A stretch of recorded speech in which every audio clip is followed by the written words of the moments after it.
Hello and welcome to the SportalTV broadcast as the Langston Hughes Panthers visit the Mays High Raiders. Brian Zwerner here with John Morgo. John, should be a good battle between these two regional foes. Well, Brian, region play getting started today in Region 5 of 6A, but it's kind of interesting that you look at the two teams, Mays and Hughes. They are both winless, both seeking their first W on the season, but that's where the similarities end because Mays has played two extremely tough games.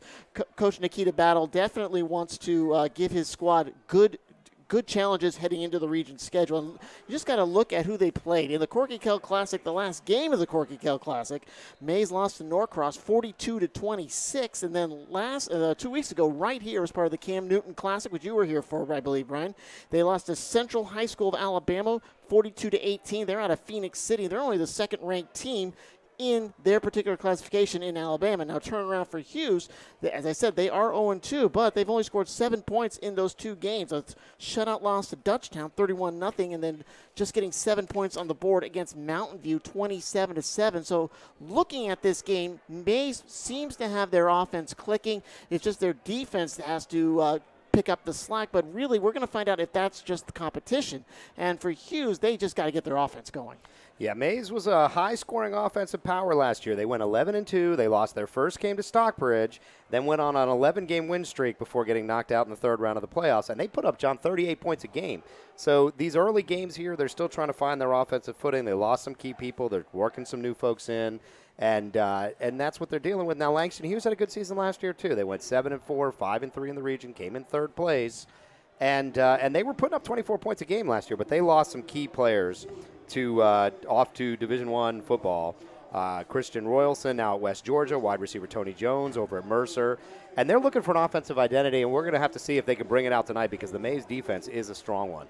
And, of course, we can't overlook the Mays offense, led, of course, by Jahquez Evans. He's going to South Florida. And don't be fooled by that geographical name. South Florida, located nowhere near South Florida. They're in the Tampa area. Should be like Central West Florida is probably what it should be called. But, yeah, he's going with the Bulls. Interesting story. The South Florida was the only team to offer Jahquez Evans a scholarship as a quarterback. Everybody else liked Evans's ability to move, liked his running style, liked his speed. They wanted to see him as more of a receiver type. But no, Jahquez Evans says, I want to play quarterback. And South Florida was the one that will give him that opportunity next season. He's not the only guy to watch on the offensive side. Tyree Nelson, a 2020 running back, described by our scouts as stout. He complements the speedy running Evans. Is out there as well. He had one of the highlights of the early season here. He dragged a defender 5 yards from Norcross into the end zone on a 65-yard touchdown. So a lot of size out there. A guy that I like, we saw him last year on the basketball court, Jakari Wiggles, one of my favorite names in Georgia high school in any sport. Big, bruising, tight end, defensive end, Jakari Wiggles, guy to keep an eye on. He's a new player there for Mays. He wears number 8, goes 6'4", 240, and he looks every bit of it, John. Exactly. He is a transfer student, comes from Pace, and that's part of a couple of transfers that Mays has that they're going to rely on. Justin Bronson, number 9 from Jacksonville, Atlanta, and Durante Jones from Douglas, of Atlanta. So Mays is getting a lot of people coming into this program trying to advance and do well in the state playoffs. Mays made the quarterfinals last year, lost to Lee County, while Hughes, they just got lost in the first round last season to Alatoona. So again, both these teams has experience in the playoffs, but they got to try to get on a good side here today. Hughes went 7-3 last season, 5-3 in the region, 7-4 overall. Douglas County and Alexander were the other two teams in the region that made the playoffs. Yeah, and if you look over to Willie Cannon's squad there, the Panthers of Langston Hughes, it's the defensive stars to keep an eye on. AJ Watkins, a big 6'3", 255-pound defensive tackle, going down to Georgia Southern. He is wearing number 4. And then also keep an eye on number 5, Treron Collins, a safety recruit with about 20 offers, we're told. UNC, NC State, Virginia Tech amongst a large group of people looking at Treron Collins, and he's a senior defensive back, safety, another key guy for them on the defensive side of the ball to keep an eye on. And again, with Hughes, the only touchdown they scored is Adrian White found Nason Dickerson, 39-yard touchdown pass. We'll see if Hughes tries to get their passing attack started early, trying to do something to get more of an offensive rhythm going here in this young season. And again, getting Mays, getting your region defending champion is definitely a hard road right out of the gate. Hughes has Tri-Cities next week, and if you look at the region, just about all the teams are 0-2. There are only 3 teams in the region that went 1-1 during the non-conference schedule: Douglas County, New Manchester, and Northgate. Everybody else went 0-2, but again, as I said, Mays, you can credit that to their strength, their competition. We'll see what happens with everybody else as region play in this tough region gets started here tonight. Yeah, and we'll be back and seeing these guys later in the season on the SportalTV Game of the Week. Today's game is brought to you by SportalTV. SportalTV connects communities through youth sports. Sportal, every practice, every game. We're going to cut over, John, and take a look at some highlights. We've got a top 5 video that we are going to run from you from last week's action. If you are at a football game tonight and you see a great play out there, we want to know about it. You can tag us on Twitter or Instagram at SportalSpace. DM us. Get it to us any way you can, and you could see your favorite teams in our top plays. Let's roll that top 5 plays from week number 3.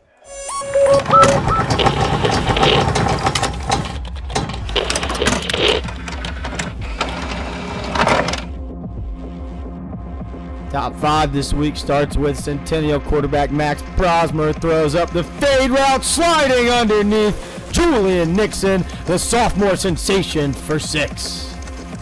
St. Pius taking on Westminster. They're running that triple option, 1 miss assignment could mean breaking through the middle of the defense for 6. DJ Mitchell, touchdown for the 6th-ranked Golden Lions. Our 3rd play comes from Manchester High. Thanks LG Scouting for sharing. The Our Lady of Mercy quarterback looking deep, but nothing there except for Manchester High defender Trevon Stanford. He's looking for room coming down the sideline. He used hashtag Sportal Top Plays to get on this week as he tiptoes in. Back to Centennial and quarterback Max Brosmer. He's looking for his man. He's got Fred Fairley. He's in tiptoeing. I think he got 2. Only needed 1. Touchdown Knights. Our number 1 play this week comes from the SportalTV Game of the Week. Interception by the App State commit. Roam in the middle of the field. Nick Ross houses it for 6. Hit that subscribe button. Don't miss any of our Friday night Game of the Week and plays like this.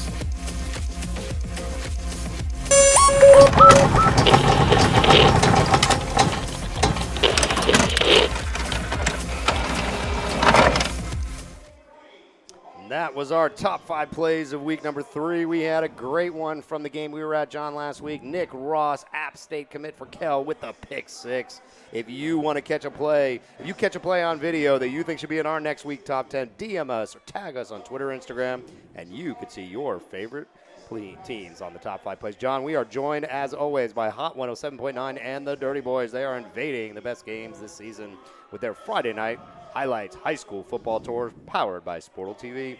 For more information on schedules, teams, and highlights, visit hotspotatl.com. And if you're here in the stadium, they are out front.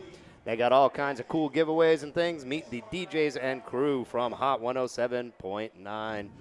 John, looks like we got about 5 minutes left here before we go live. So we're hearing about rain and thunder issues, lightning issues all around Metro Atlanta, but so far so good here. Yeah, it looks like we're in the halo of the nasty weather that is basically plaguing every game up in Cobb County, seeing a lot of games up there with an updated start time just after 8 o'clock as we are going on right about at that time. But we had a game right in front of us. That's why we are a little bit late getting underway. It kind of went over despite the lopsided nature of the score as Washington shut out Berkmar 61-0.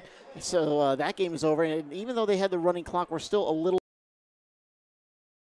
Stone Mountain and Stevenson. We got underway right on time, right at 8 o'clock. But tonight we're just going to be a little bit late getting things going as the teams go through their final warm-ups, as Hughes is going to be in white jerseys with black numbers, and Mays will look like the UNC Tar Heels with their Carolina blue jerseys and white numbers.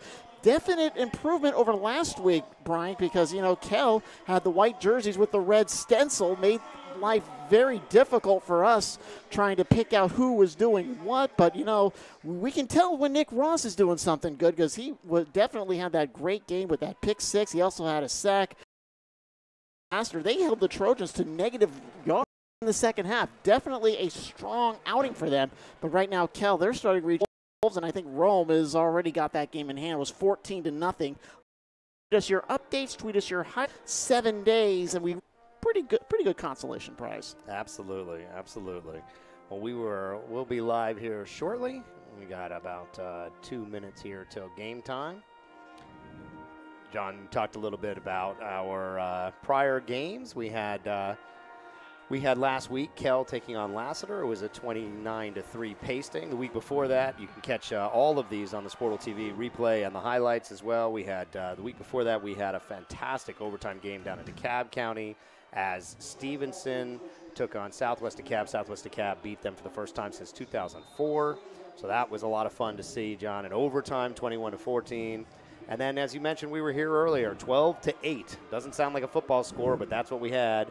12-8 as Best Academy knocked off Kip Atlanta. You know, a safety was the first points that got on the board in our Game of the Week package, just the way it was. But I think we're going to get more than that here tonight simply because of the diversity and how well Mays has been running their offense. You mentioned some names of Jahquez Evans, Tyree Nelson, Jaquari Wiggles, Justin Bronson. A lot of good plays. And, you know, Mays' defense and offense, Mays' offense lost a lot of talent. Amir Abdur-Rahman, who's now at Vanderbilt, Jamarcus McCoy, tight end Malik Bryant, who went to Maryland. A lot of talent on their end. So Tyree Nelson has kind of been picking up the slack. The juniors have a good outing here tonight, and we'll also see if Mays can work any of their new offensive weapons in it, like and who comes in playing both defense.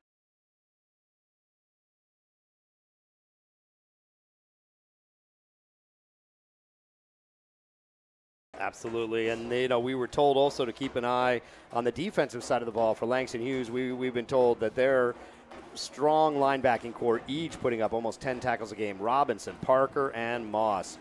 Willie Cannon, who's 56-45. Coach Battle's record a pretty 2-6 with Mays. Coach Cannon of Hughes, he's their only coach. They have really nice season for Willie Cannon and the boys over there on the Panthers sideline.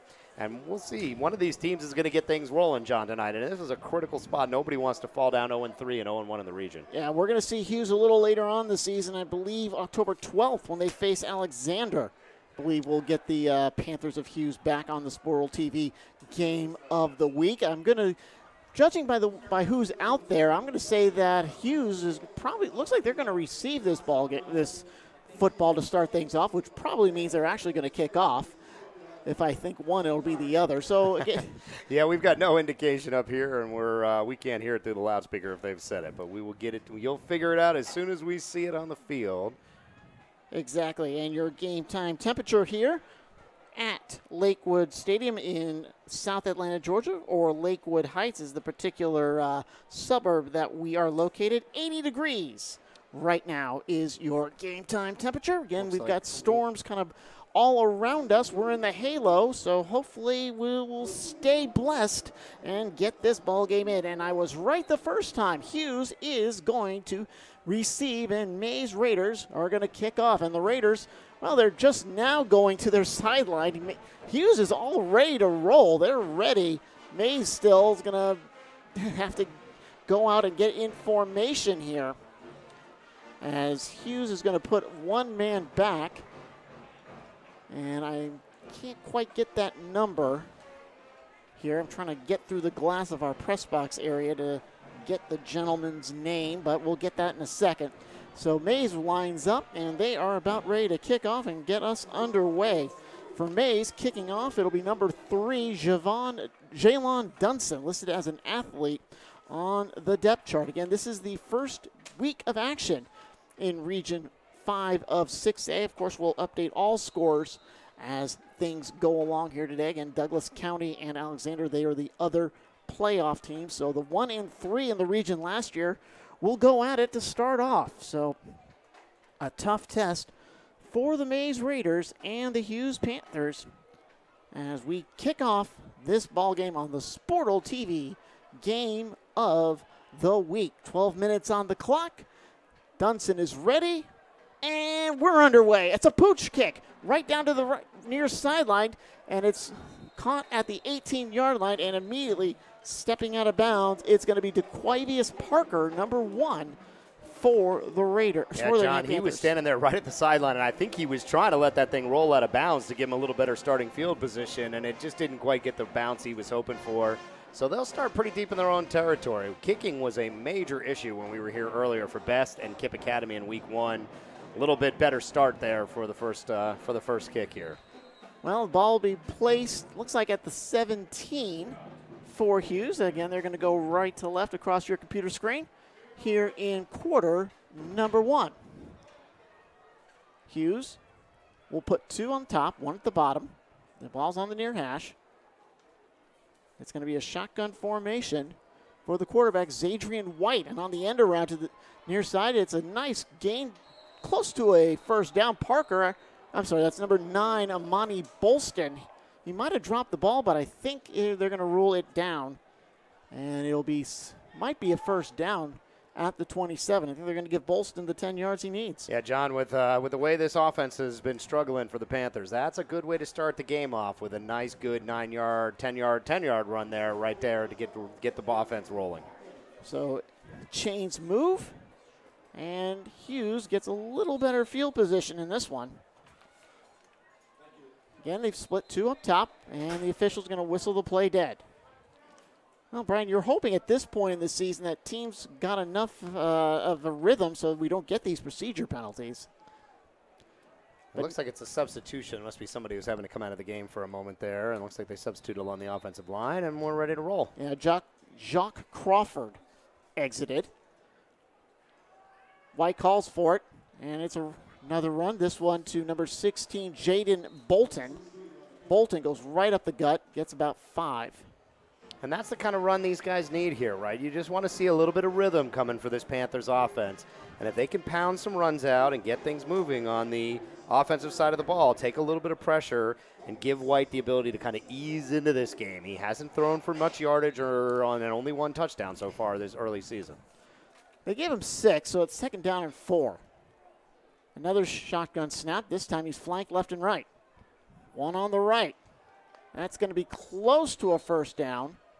I think he might have fallen across there. It looks like, oh, yep, they'll move those chains, and that's what we want to see if you're Coach Cannon, right? They're just moving the ball nicely, John. They're getting their chunk yards, getting 5-6 yards of play here, and getting themselves first downs. That's Bolton again, so he had both carries on that exchange of downs. So ball now rests at the 37, 10:30 remaining in the first quarter. No score, just underway here from Lakewood Stadium. And Lakewood Heights, Georgia, it's the Mays Raiders and the Langston Hughes Panthers, your SportalTV game of the week. White, who has not gone through to the air at all in 3 plays, and he'll keep it on the ground to Justin Schemmer. But there's nothing going on. Schemmer tried to squeeze things out to the far side. Yeah, that was a nice play by the defensive end there for the Raiders. He came up. He was able to cut that thing down and take away the alley for him, and needed a real nice job of wrapping up and getting the guy to the ground. Pickup of 1. It'll be a 2nd and 9. Ball moves to the middle of the field. We'll see if White's going to try to go to the air here now that he's a little behind on the snap count. Well, Mays puts 4 on the line, 4 in the secondary, and 2 in the corners. Nope. No play action. White keeps it himself. But they shush it out, and it'll be a loss of about 1 back to the original line. Yeah, they came up and pursued really well for the Raiders on that play. It was a little bit of a misdirection with White. He faked that handoff, and he ran into a nice wall of defenders for the Raiders. So the Raiders come up and put him into a deep 3rd and long here. Let's see if he tries to go to the air finally. It was your man, Jaquari Wiggles, with the final tackle. 3rd down 9. Mays thought about sneaking a defender on the line. They push him back, and sure enough, White's going to pass as he rolls to the far side. He's got room. Flings it, and a nice acrobatic catch, but it won't be enough for the first down. Yeah, it was a nice play, John. They got him in movement. They got him out to that right side. He had enough time, but he threw that thing well short of the first down marker, and that's not going to get it done, and they're going to have to punt here from around midfield on 4th and 3. Number 7, Torian Spencer on the completion. Nice acrobatic, but it goes for about 6. But that's okay, John. If I'm Coach Cannon and I'm looking at that, I'm talking to Coach White on the sideline, and I'm feeling comfortable that he's gotten a little bit of rhythm there. He's given himself a completion to start this game off, and he can build on this. There's stuff to build on from that first drive. Rome now has a 21-6 lead on Kell, as it's Hughes' turn to punt. Well, he brought the leg back, but didn't get much on it.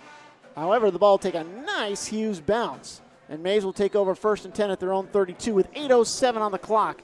And this will be our first chance to look at the Mays Raiders offense and Jahquez Evans. Yeah, not bad. At least he flipped the field a little bit there. So now they'll start at their own roughly 30-yard line, and we'll see what the USF commit, Evans, can do here. He's got weapons. Keep an eye on number 28, Nelson, number 1, Morton, number 8, Wiggles at the tight end spot. Those are the people who have been the playmakers for them early, and this team has put up points. So let's see what they can do here on their first offensive series. He's headed to the Bulls. 1st and 10 for Evans and the Mays Raiders. Play action. A lot of time, slinging it deep, wide open, had to come back for it, still caught it, and this will be a touchdown. What a great catch, John. He went up, adjusted to the ball, took it away from 2 defenders, and found 6. What a great play to start us off. First play for the Raiders. Terrence Morton with the 68-yard the 68-yard catch and run to a touchdown. And you're right, Brian, he had to wait for that one because he had a lot of separation. Ball seemed to hang in the air a little bit. That allowed Hughes' double coverage to get there. But still, Morton, showing athleticism, made the catch. Yeah, Morton, a big 6'1" senior wide receiver, and he just went up in the air and took it away from the defenders. A great effort by Morton and a nice job by Evans. He froze the defense, got them looking back there, and he had plenty of time to set up and deliver. So now Mays will try to put the P after the T.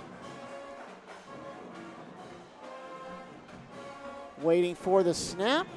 They put it down. It's blocked. And Hughes will get at least some respectability out of that. A blocked extra point. And it was number 14, Torrey Thomas, who got his mitt on things. And Mays will have to kick off. I believe the kicker was probably going to be Dunson again.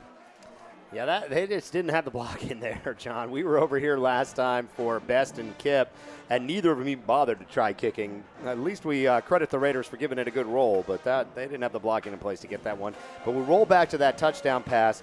Evans stepped back, had a really nice play fake that froze the defense and kept the pass rushers off of him, and he just kind of floated that thing out there and let Terrence Morton go to work. And it was a nice piece of work, and he lost both defenders, took the thing to the house. And that is 6-0 Mays, first play of the game, and Coach Battle's got to be feeling great. And to go for the jugular on your first play from scrimmage, to establish that, it's a great testament to Coach Battle's belief in his squad. Let's see how Coach Cannon from the Langston Hughes Panthers responds to this.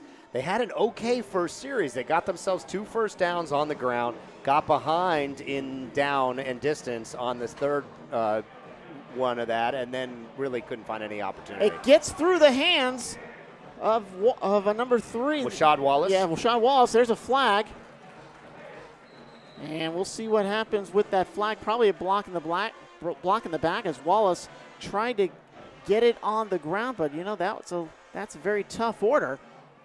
Yeah, they're going to put their quarterback White into a rough position here, deep in his own end zone. If this penalty is against the Panthers, looks like it's going to be. That'll be half the distance.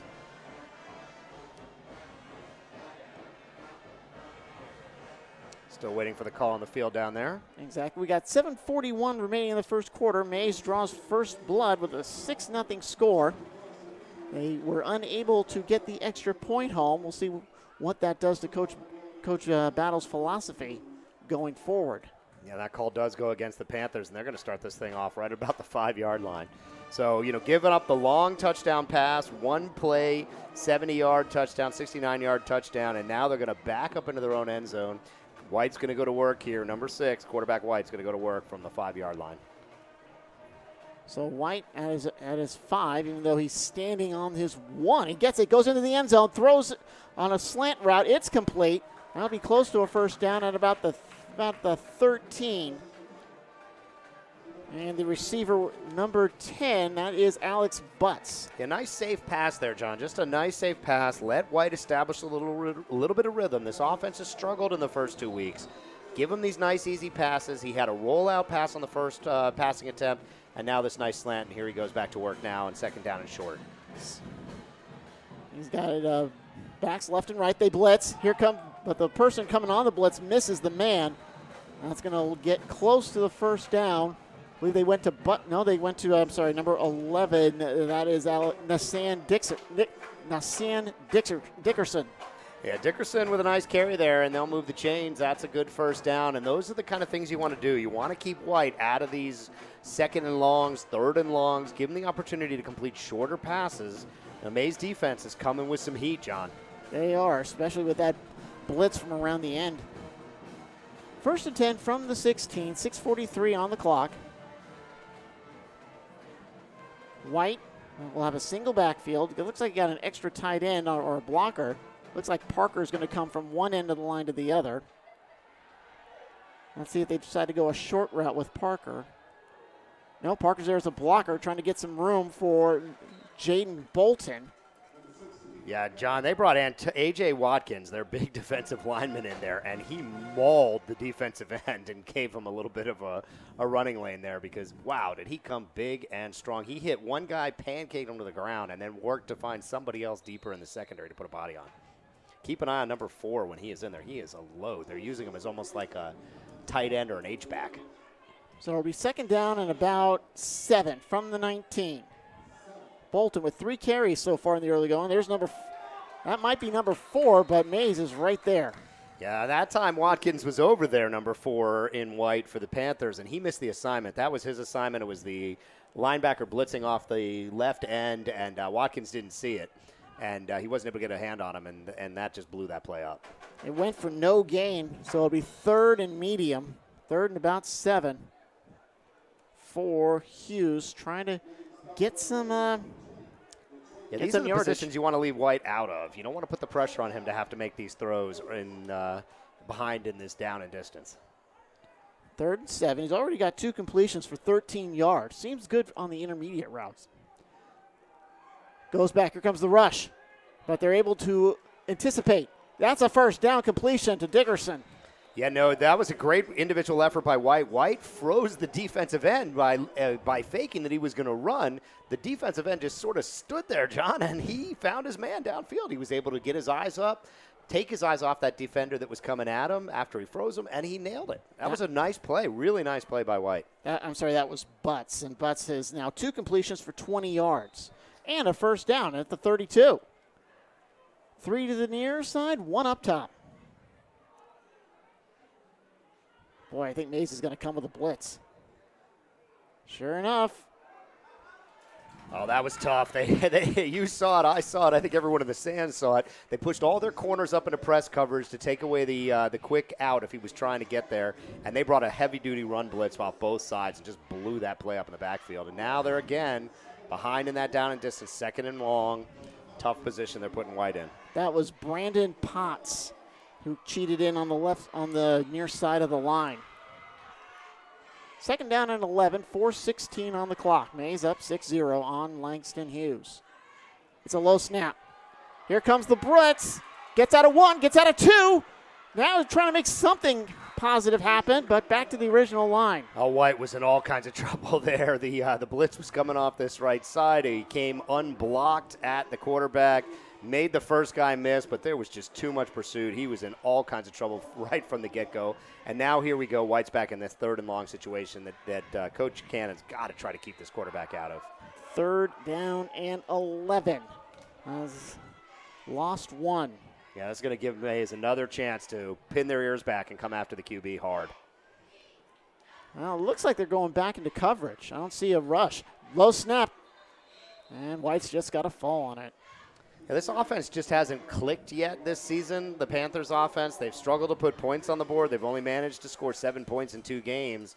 And against a defense as strong as these Mays Raiders, they're going to have to be sharp, and they've got to stay out of these second and longs and third and longs if they're going to be successful. They've got to win on first down. Well, once again, they pick up a couple of first downs, but got to turn it over. I think they had 2 in the first drive, 2 in the second.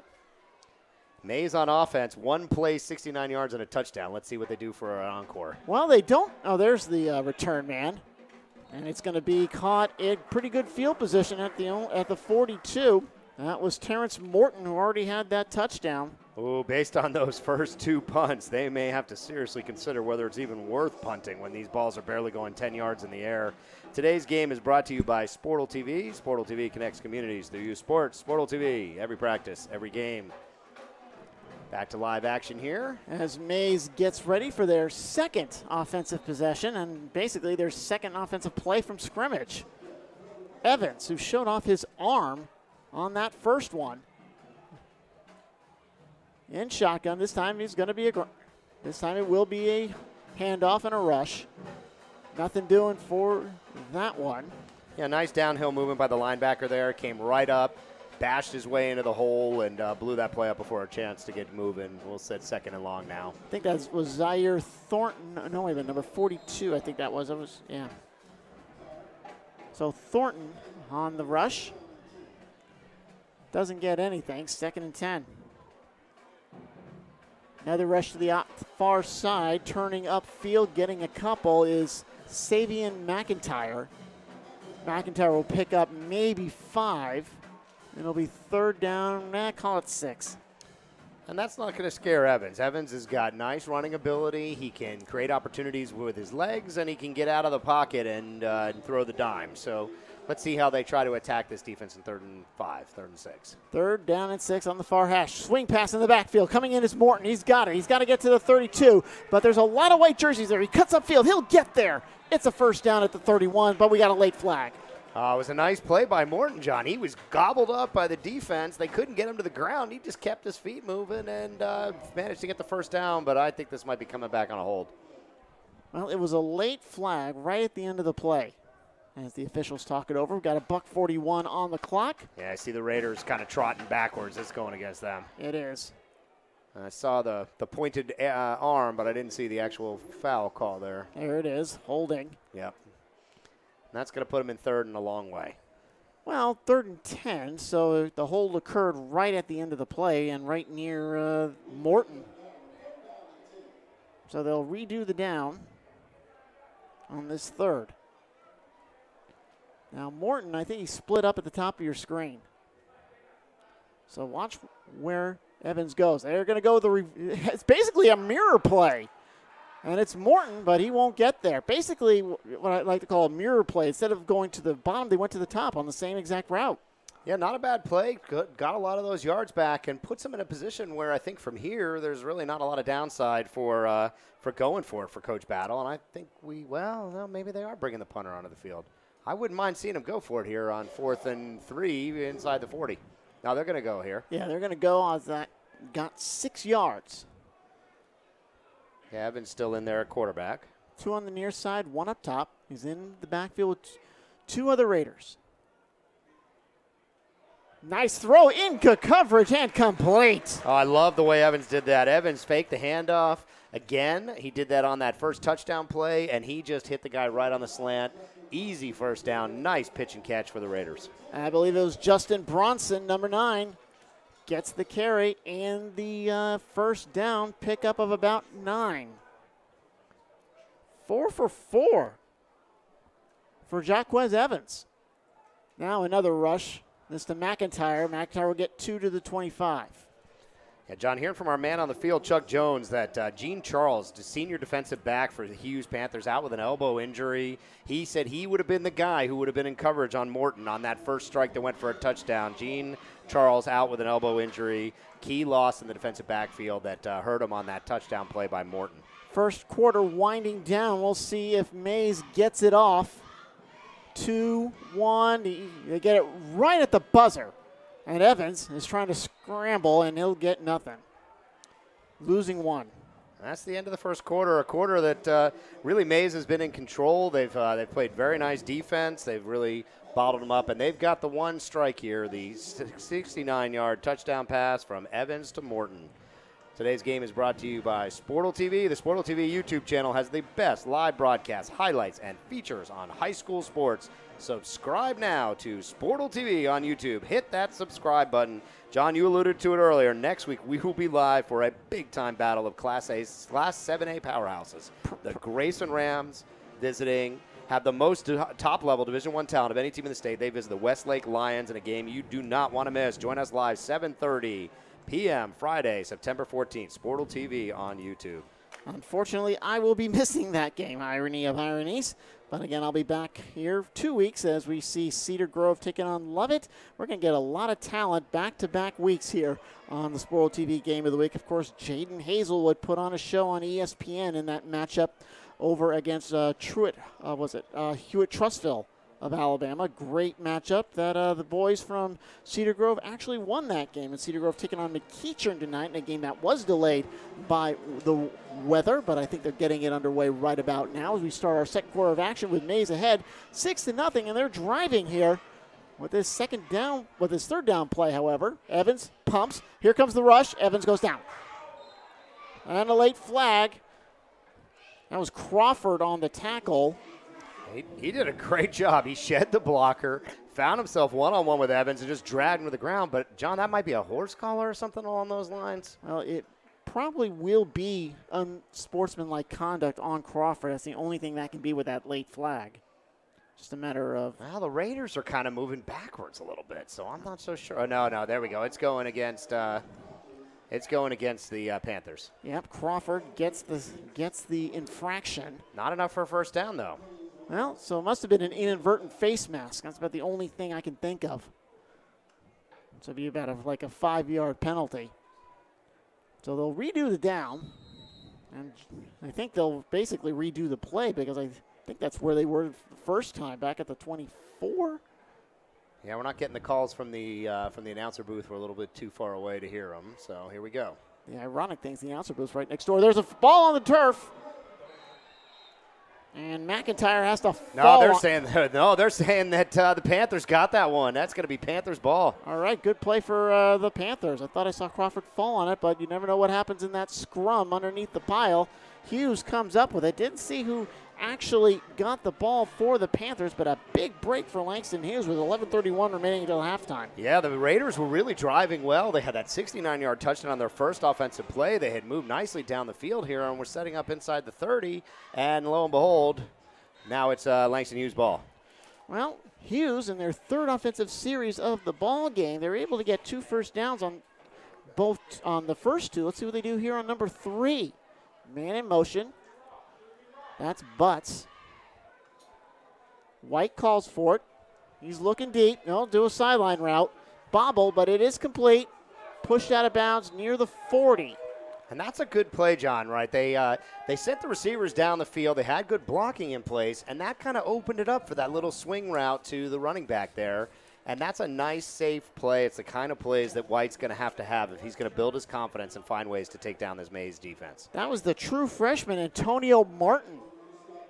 Yeah, we were told he had a real nice couple of runs here in the early going in this season. He's someone to keep an eye out on. Antonio Martin, Jr., freshman running back, number 18. Gain of about 12. Ball now at the 38 with 11:20 remaining until intermission.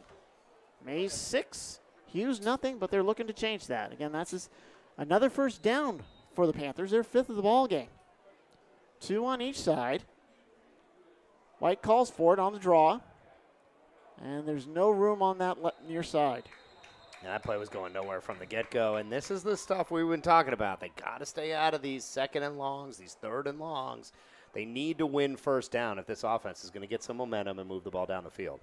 They're untangling the pile, and I believe that again was Martin on the rush, and Martin again gets 0 on that play. I like these short passes for Coach Cannon's offense. Just kind of build the confidence, keep the chains moving, and I like them on first down, John, because it keeps them out of those long situations. Well, we have a long situation right here. 2nd and 10. Butts again in motion. Comes to the bottom. White calls for it. Another rush, and slipping is Martin, but he's able to kind of roll his way for a pickup of about 1. Yeah, he lost his footing there, but I don't think it would have made the slightest bit of difference. There were 4 blue shirts around him. Mays is looking for those runs. They are ready for it, and they've got enough pursuit and speed getting to the ball. And now we're in this 3rd and long situation. The pressure's on White to try to make a play here now. Let's see what he can do with it. So 2 rushes for Martin, gets 0 yards, 3rd and long. And it looks like the Raiders are backing off and sitting back in a zone here. They're just going to bring 4 here. Butts in motion one more time. Calls for is at the knees.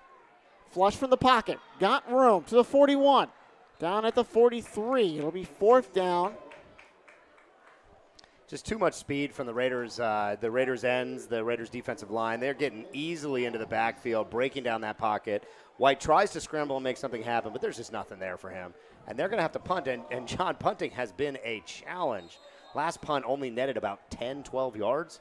So if they do that again here, they're going to give him the ball right around the 50. Deshaun Dixon on the tackle, and the back judge the side judge throwing the flag. With 9:20 remaining until halftime. This will go against Hughes. Now we've got a break in the action. We're excited to have 680 The Fan and SportsX as our sports radio partner this football season.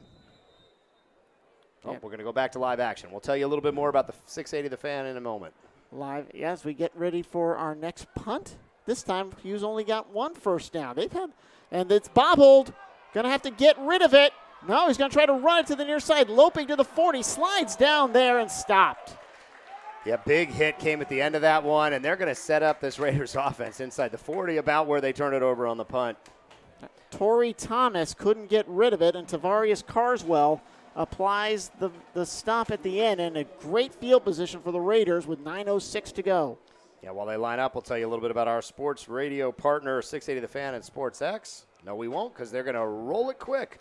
We'll tell you a little bit about that. Carl Worrell, Doug Conkle, and the crew on 680 The Fan 2 tonight, because 680 The Fan's got the Braves game as they play the Diamondbacks on 1st down to the near side.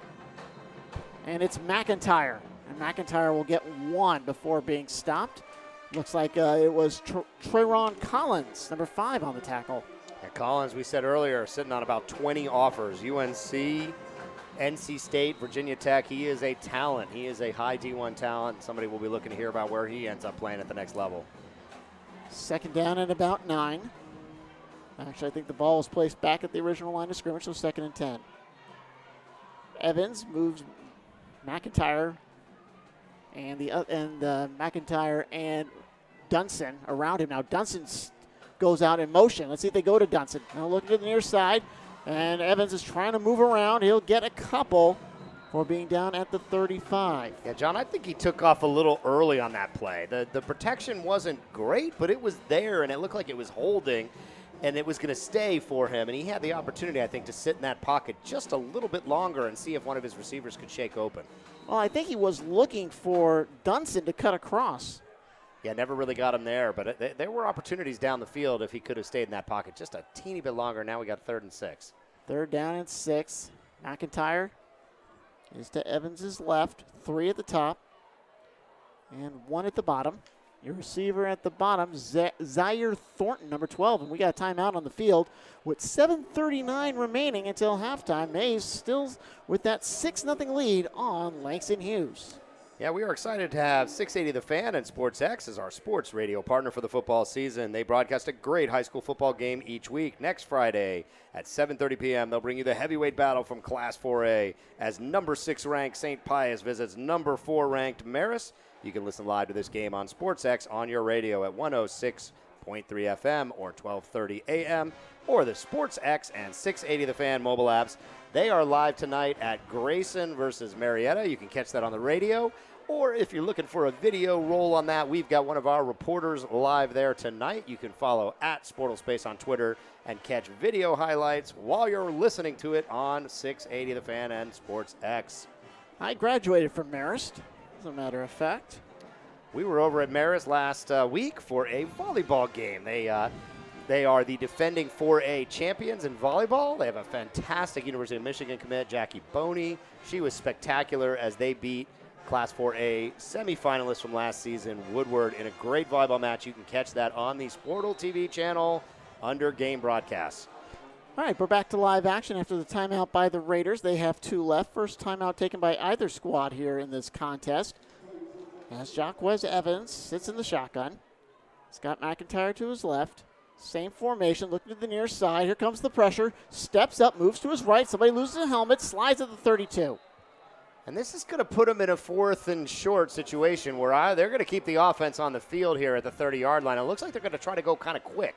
Well, we're in that yellow zone, the area from the 20 to the 40, where it doesn't really make sense to either kick it away and you're a little too far out to try a field goal. So going for it on 4th down, again, makes a lot of sense. This one is 4th and about 5. Coach Battle's got a veteran quarterback, QB Evans, going to University of South Florida, and he can trust him in these 4th down situations. So they got to get to the 29. Swing pass to Morton. There's where you want to go. And Morton trying to stay on his feet, and I think he's got it on that last effort. Sure enough, and they've done that wide receiver screen now about 3 times so far, twice to Morton, actually all 3 times to Morton, and it's been a real effective play for them. He's a playmaker. He's a guy that can make things happen, and he's got the 69-yard touchdown open this game. Yeah, they did that mirror play on back-to-back occasions, but he gets what he needs there, and Evans has not had an incomplete pass. In fact, neither quarterback has missed a target today. And that one gets 6 that he needed. On 1st down, coming to the near side is McIntyre. Nice spin move, but staying with it is Langston Hughes, and Torian Spencer brings him down, but it's close to a 1st. I see some laundry on the field down there. Probably in the area of holding. It looks like the Raiders are going to back it up here. Yep. And McIntyre got free. That's probably how he got free. Yeah, we didn't see the hold, but I'm guessing it was on that defensive end because he had a big hole to run through there, and they will back it up and go 1st down and 20. Those are just the kind of things you want to avoid. Well, not all the way back. Looks like the hole was a little further into run. We've got 1st and about 15. 1st and 15 from about the 34. So make it about 1st and 16. Scores are starting to crawl in. South Forsyth 21, South Gwinnett 7. They hit the half. We'll go through a lot of scores at our break. Again, we got underway about 40 minutes later than the 7:30 games, although there have been weather delays, especially on the north side of the metro Atlanta area. We had looks like a delay of game penalty, I believe, down there now. The Raiders didn't get back and set up, and they'll back this thing up. Now we'll have the 1st and 20 we were worried about. The DOG dog penalty.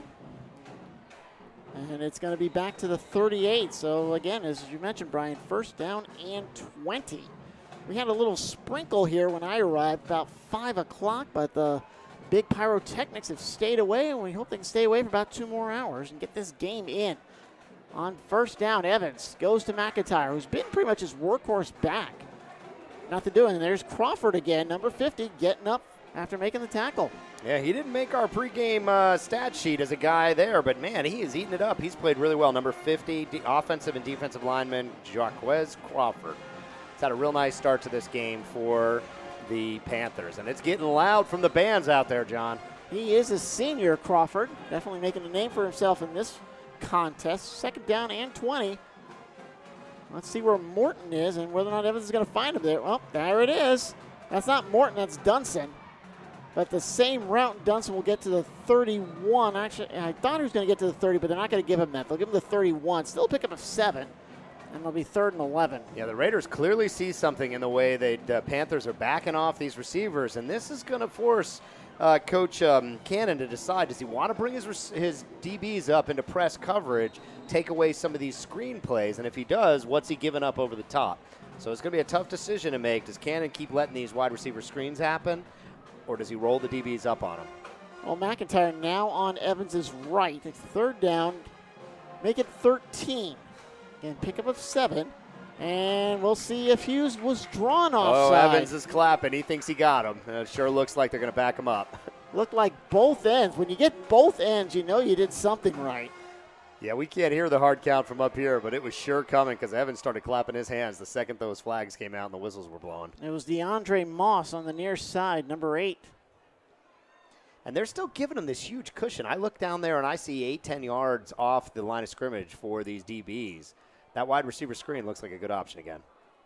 Well, there's 3 on the near side. They're not going to go for it. Well, there's a receive. Dunson's all alone to flat. Finally, Evans sees him, and he overthrows him.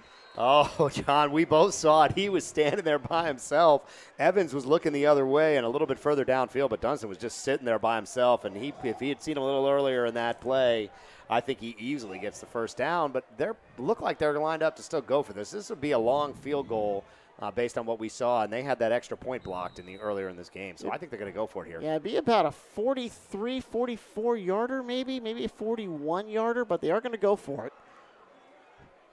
And Dunston, well, he was being like a semaphore out there with the flags waving everywhere, trying to get Evans' attention. So 4th down.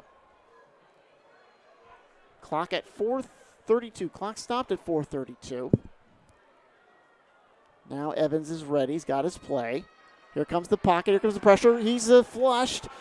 Took a little spin, took a little juke move, and that got him enough room. Yeah, it's not going to go, John. I see a flag behind the play, and the defensive end is clapping his hands. He's thinking he's holding. This one's going to come back. DeAndre Moss says he was held, and it looks like the referees are going to agree with him.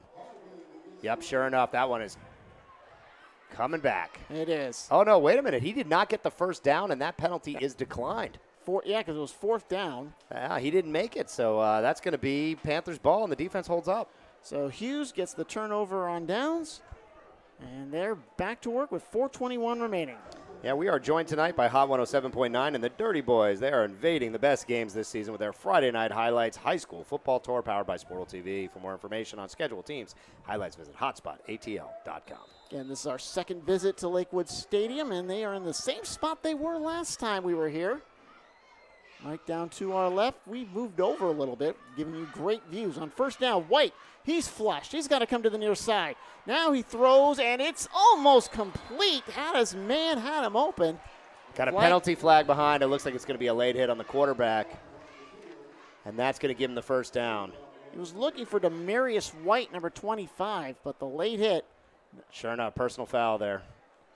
You know, John, last week we had Kell, and they did a great job with the scramble drill, and that was what was missing out there for the Panthers. White was flushed out of the pocket. He needs receivers coming to him, moving towards the sideline, going where he's going, and giving him a target, and they didn't really get that for him. They were bailed out a little bit by that late hit. That would have been White's first incomplete pass, but it comes off the board, and a first down on the penalty to the 34. As we're ready to go, 2 on each side. Mays puts 4 on the line. Let's see if they might cheat 1 on the upside, and they do. But still, getting the carry is a new ball carrier for Langston Hughes. Justin Sherrier, looks like. Sherrier. And, you know, the Mays defense was ready for that. They're so strong up the middle. They've got a lot of bodies up there, and they did a nice job of pursuing the running back and getting him to the ground. And now we're back to that situation where White's in that 2nd and 8, 2nd and 9. He's got work to do out there, and he's got to worry about the blitz coming. So he give Sherrier 2. Here's the 2nd down play. White moves again. He sheds a tackle, now dumping it, and unable to get it. His butt's on the sideline. Well, Sherrier did a fantastic job giving White an opportunity because the blitz was coming hard from Jakari Wiggles, and Sherrier stepped up and laid him out, and that gave White a chance at least.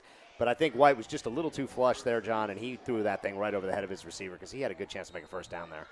At the end of first quarter, Cedar Grove and McEachern are tied at 7. Again, that's a big game for the Saints. We'll see them in 2 weeks against Lovett Lions. Yep. Yes. 3rd and 8. Back. A lot of time. Reading War and Peace. Now here come the blue jerseys. Now he throws it. Tipped. Looking for Butts. Instead, getting a mitt on it was number 21, Montalicio Edwards. Yeah, White was lucky there. I mean, he threw that thing into double coverage on the run. There was no chance he was going to complete that one. He's lucky that thing hit the ground.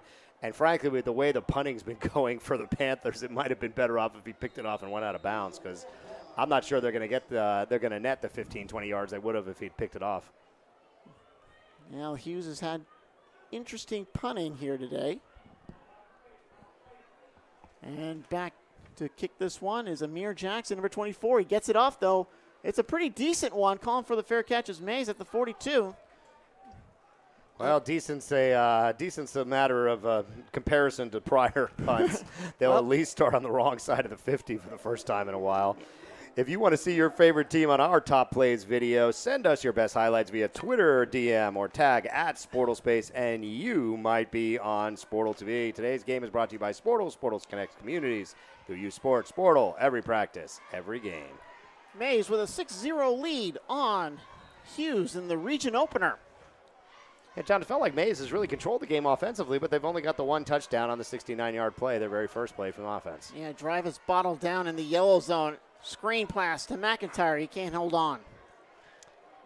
And I don't think that play would have gone anywhere. You had a pursuing defender, Dickerson, coming flying up there, and I think even if he had caught that thing, it would have been about the same situation. The only difference is the clock's not running. Well, other games in the region today. You got Alexander hosting South Paulding. Creekside hosts New Manchester.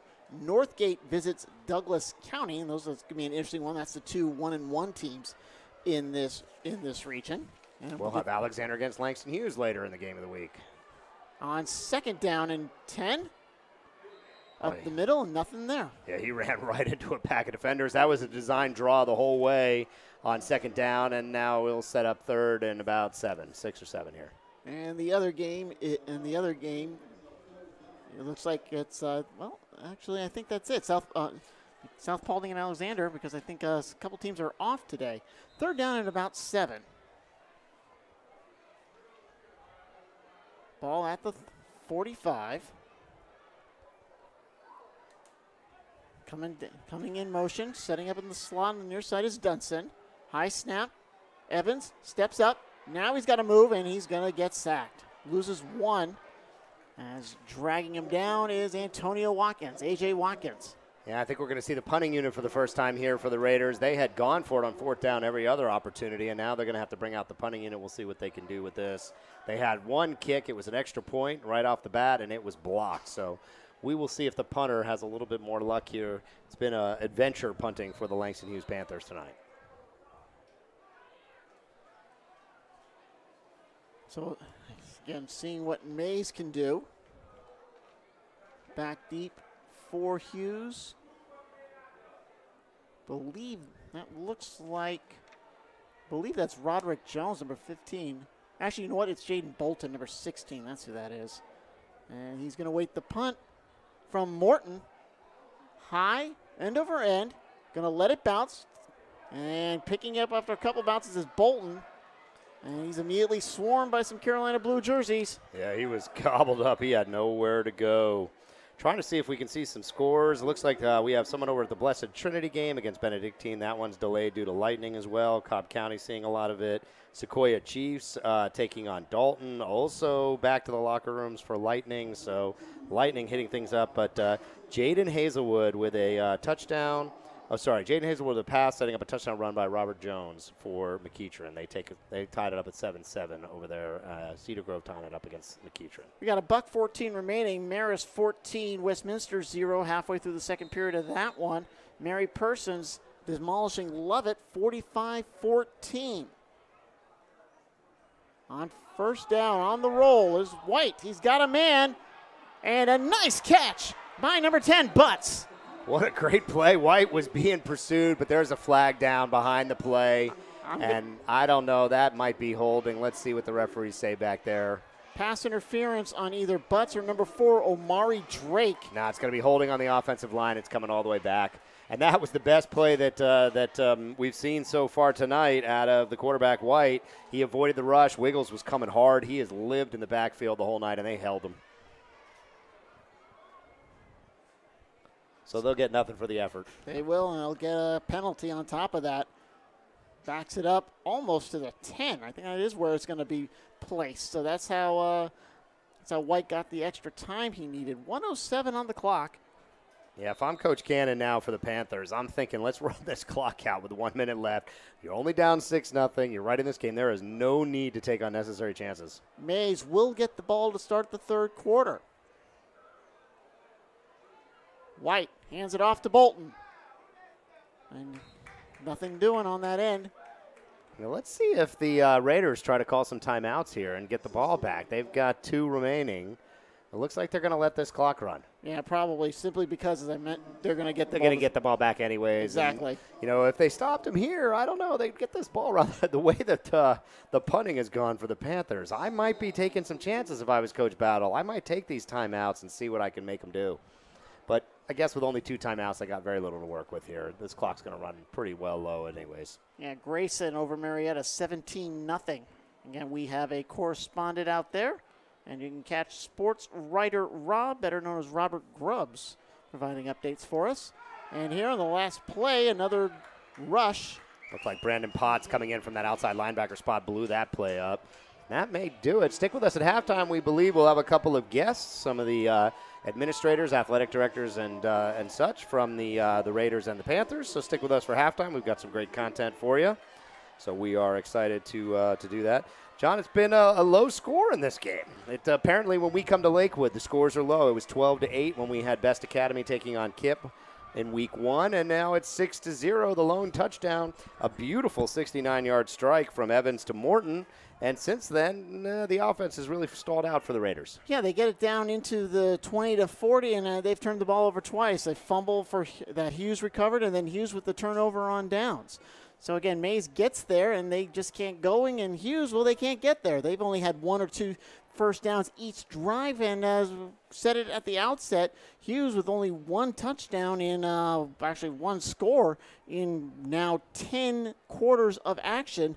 They just cannot seem to find a rhythm behind Zadrian White. Yeah, White's got to get out of these 2nd and 3rd and longs. They've got to win on first down. That was the way they were moving the ball early in the game. They were getting good production there. So it's halftime. If you are in the stands, take a walk out to the plaza area. You can see our partners, Hot 107.9 and the Dirty Boys. They are invading the best games this season with their Friday Night Lights High School Football Tour powered by SportalTV. For more information on schedules, teams, and highlights, visit hotspotatl.com. We're going to give you a little bit of recorded action. Last week, we were live as the Kell Longhorns scored a 29-3 victory over Cobb County rivals, the Lassiter Trojans. Longhorns were led by App State commits QB Evan Conley and safety Nick Ross. Joseph, roll the highlights.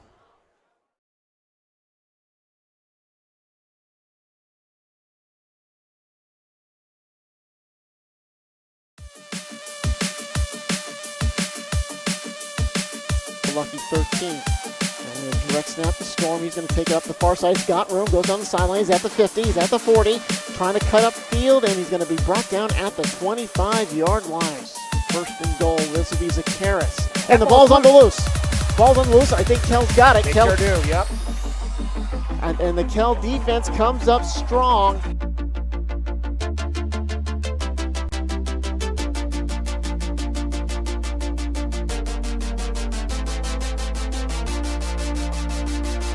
Cheating on the line. Here comes the blitz.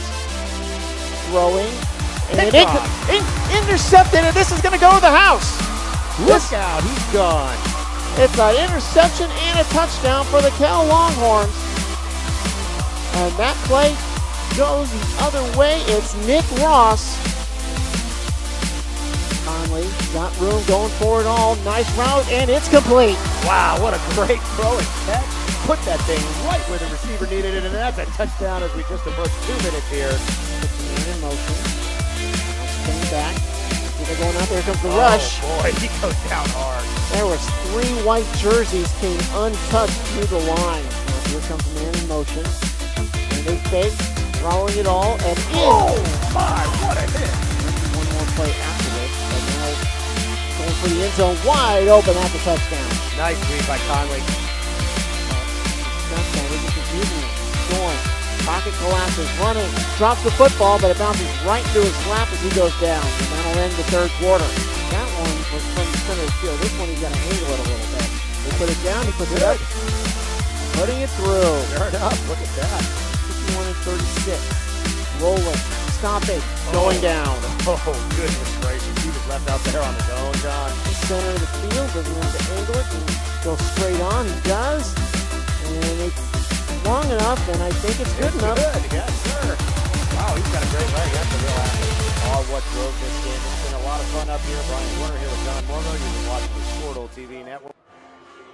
Hope you enjoyed those highlights as the Kell Longhorns knocked off their rival, the Lassiter Trojans, 29-3.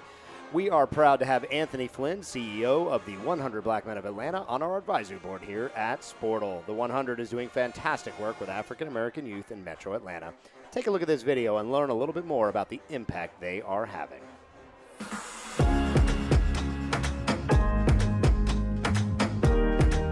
It takes a village, but it takes a village of men.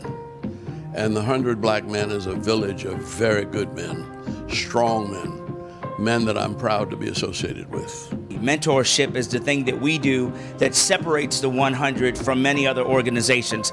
To have Georgia be listed as #1 in the nation in regards to African Americans being involved in STEM through FIRST Robotics, and knowing that a great measure of that is due to Dr. Lonnie Johnson and the 100 Black Men of Atlanta, is something that gives me great honor. Our school is approximately 415 students, grades 6 through 12, in which the 100 Black Men have been an invaluable asset to our community. This year we have My Brother's Keeper, where they focus on character development and career building skills, being prepared for the 21st century. We also have Pathways of Development to Success. We have programs with STEM, leadership, military. We also have Lawyer for a Day. We're here today at Greenberg Traric, and they actually sponsor the Lawyer for a Day program, in which our students compete in a mock trial, which is an amazing event.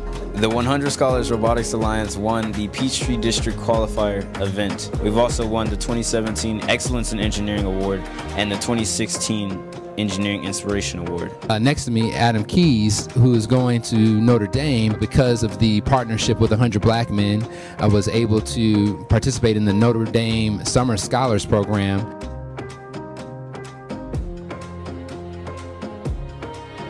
Being a project success has given me the opportunities to do things that I normally wouldn't have been able to do, and to just see that the world is much bigger than the environment that surrounds me. I plan on becoming a nursing major and further my education to become a pediatric registered nurse. Graduating in May of 2018, I plan on moving back to Atlanta, where I will pursue my acting career and sign to a talent agency. I attend North Carolina A&T State University, majoring in architectural engineering. I want to take this time out to thank you for sponsoring us and just being a part of 100 Black Men. Thank you so much.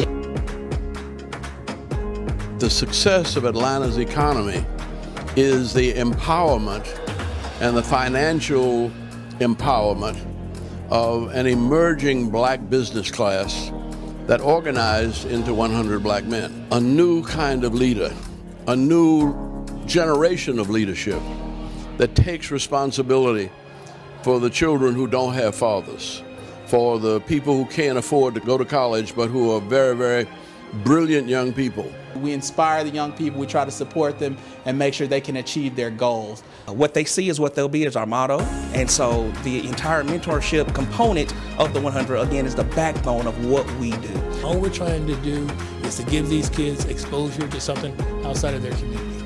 And if we can give them that exposure, and they can start to dream, and they can start to think about, now that they have a vision of something that's greater than they thought was outside of their capabilities in the past, then they'll start thinking about what kind of education they need to have in order to achieve those accomplishments. Now they become empowered to pursue the skills they need in order to achieve their dream.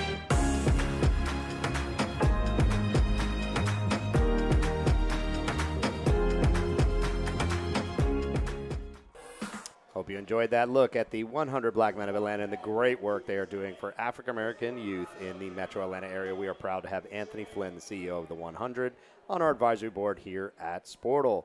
We are also excited to participate in events with the Gwinnett Sports Commission. The Gwinnett Sports Commission's mission is to foster economic development through coordinating and developing Gwinnett's role as a leading site for sports events involving youth, collegiate, amateur, and professional organizations. Check out this great video highlighting their work in the Gwinnett community. Success lives here. Here in Gwinnett County, it's more than just a saying. It's the truth. We're more than just a suburb. We're Atlanta's playground, playing America's pastime, out-driving the competition, moving the ball forward, taking our shot. Come on, always seeking our next big win. Here in Gwinnett, we're leading the chase because we have a vibrant community, a thriving community, a family community.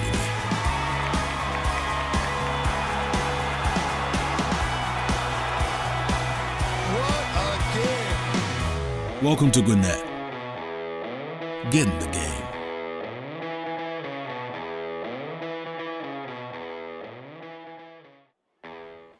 Hope you enjoyed that look at the Gwinnett Sports Commission. We are proud to participate in events with that wonderful organization and the great work they are doing up in Gwinnett. That is the Gwinnett Sports Commission. We're back live here on SportalTV at the half, 6-0. Got some scores from our reporters in the field. Keep an eye on the @SportalSpace, the SportalTV Twitter feed. Looks like McEachern and Cedar Grove still 7-7. Grayson up 17-0 on that big battle up over Marietta. In Marietta, it's been a lot of rain, a lot of thunderstorms, seeing delays in some other spots. John, I see a couple other scores coming in on our Twitter feed. 20-0, Salem Conyers over Alcovy High. Looks like we got East, what is that? East Hall 28, Chestatee 21. That's at the break. Cedar Grove we showed on a highlight here on SportalTV where Cedar Grove's punt gets down inside the 10-yard line. It's a 7-7 battle between these two. We'll see Cedar Grove in 2 weeks as they take on Lovett. Looking forward to that one. See Jaden Hazelwood, the number 3 recruit in the whole nation, number 1 wide receiver, committed to Georgia. North Gwinnett 21, Norcross 7. That's at the half. See Kell down 21-6. Rome over Kell with 6:44 remaining in the second. It looks like halftime now. 21-6 is the score there, Rome over Kell. Meadow Creek 21, Discovery 7. That's at the break. Lakeside DeKalb and Duluth tied at 7, also at the half. Lowndes 29, East Coweta 0. Second quarter of that one. Grayson shutting out Marietta 22-0. Denmark, a new school's got a 7-3 lead over Forsyth Central. Denmark's already got a couple of W's in their first season. Pebblebrook 7, Etowah 0. That's in the second. Peachtree Ridge getting blanked by Lambert 7-0. Griffin 6, Noonan 0. Rockdale County 14, Heritage of Conyers 9. That's an interesting battle in Covington between those two rivals. Arabia Mountain, we'll see them toward the end of the season. Right now they're losing to Newton 27-7. That's an interclassification matchup. Roswell 21, West Forsyth 14 at the break. South Forsyth 21, South Gwinnett 7 at the half. Again, a lot of these games have been disrupted by the weather. We've been pretty lucky. Knock on linoleum over here. Alexander 21, South Paulding 0. That's a region matchup here. Dunwoody 7, Cambridge 6. Third quarter of that one. Centennial, we'll see them in a couple weeks. They'll be at Alpharetta. Right now they're hosting the Pope Greyhounds, and they're beating them 28-14. That's in the third. Appalachia 13, Jackson County 0 at the break. Northview shutting out Chattahoochee 10-0. And another team we'll see later on, Sequoia. They're in a weather delay, 14-7 over Dalton. Kyle Sandy providing updates on that one. Another region matchup here in 5 of 6A. Douglas County 7, Northgate 0. Effingham County 16, South Effingham 10. That's in the third. Yeah, again, that Northgate, Douglas County, those are the two teams of the 3 that went 1-1 during the non-region section. New Manchester's the other one, and New Manchester, they're in action against Creekside. Don't see another score of that one. I believe not all the teams in this region, there's 9 of them, are playing today. I believe South Paulding, Tri-Cities. Tri-Cities drew the inaugural bye card. I see one game that I know you and I got a personal interest in. Marist beating Westminster 14-0 with 2:20 left. John, I believe you told me earlier you are a Marist grad, and my children go to Westminster. So, yep, yeah. A little rivalry game for us up here in the booth. Exactly. St. Pius 14, Decatur 0. That's at the break. Ola and Dutchtown favor at Dutchtown 21-10. Dutchtown's had a pretty good couple of games. I think they're undefeated. Johnson and Gainesville 18, Riverside Military 0. Getting back to Dutchtown, they beat 2 teams in this region. So that's why Dutchtown is doing, including the Langston Hughes Panthers earlier this season. Yeah, I believe. Well, actually, let's see. They beat Creekside on the 24th, and then Langston Hughes on the 17th. So yeah, hung a 31-0 loss in the opening week on Langston Hughes. really put them behind. And, John, as we roll back over to talking about this game with 6 minutes and change left before the halftime warm-ups will start, Langston Hughes has really struggled offensively. It's been the story of the entire season. They got a lot of new personnel out there. And when the quarterback White, when Zadrian White gets into second and third and long, he's under a ton of pressure. Jakari Wiggles, number 8, has been coming off the left end, and he's been wreaking havoc back there along with a number of other players for the Mays Raiders. So if I'm Coach Cannon, I'm trying to figure out how do I keep him out of those third and long situations, because when they move the ball on first down, good things have been happening.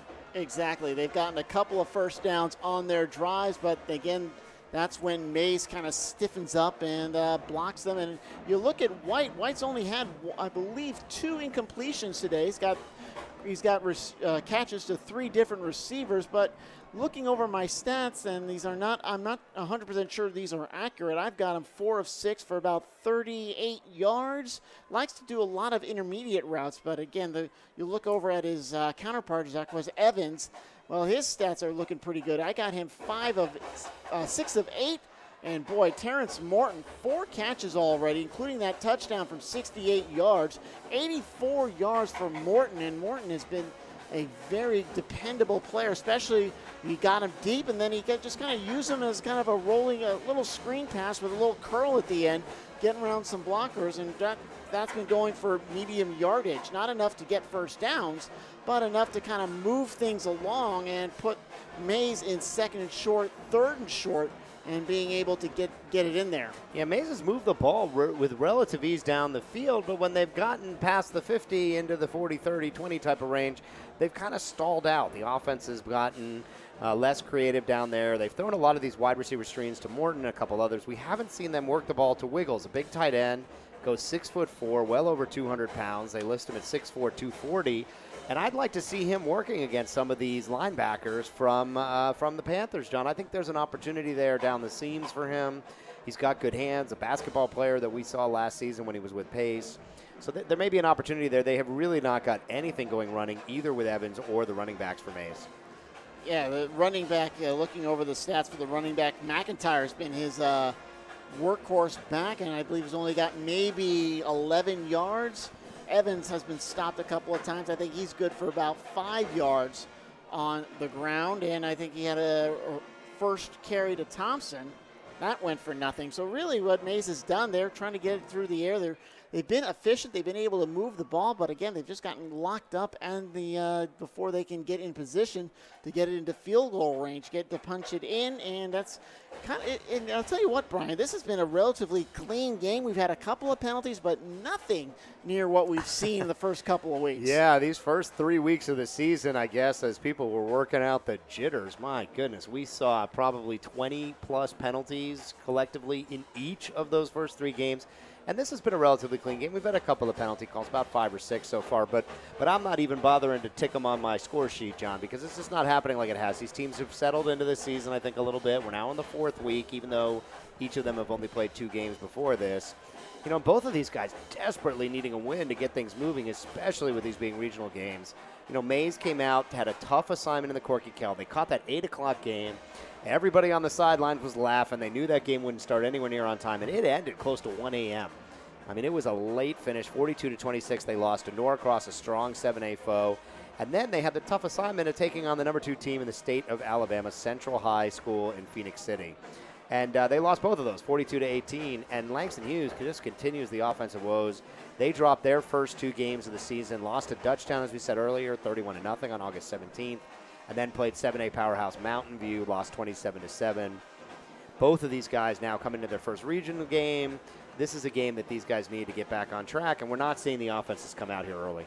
No, they haven't. And next week, Mays will play at New Manchester. Again, New Manchester, one of those teams, 3 teams that are 1-1. They're at Creekside right now, while Hughes, they get Tri-Cities, and they are 0-2. They will host Tri-Cities Bulldogs as they will play their first region game next week, because again, Tri-Cities drew the short stick for this first week in this uneven region, 9 teams, so they'll play 8 games. Again, there is the rotating bye. Tri-Cities gets it at the beginning, and it looks like Hughes is going to get it at the end. So that's kind of an interesting way for Hughes. You're going to have 8 straight region games in a row. You're going to go through a gauntlet, and then you get to that last week, and your fate in terms of if you get into playoffs or not really out of your hands. Yeah, both of these guys made the playoffs last year. Mays had a really nice season, went overall 11-2.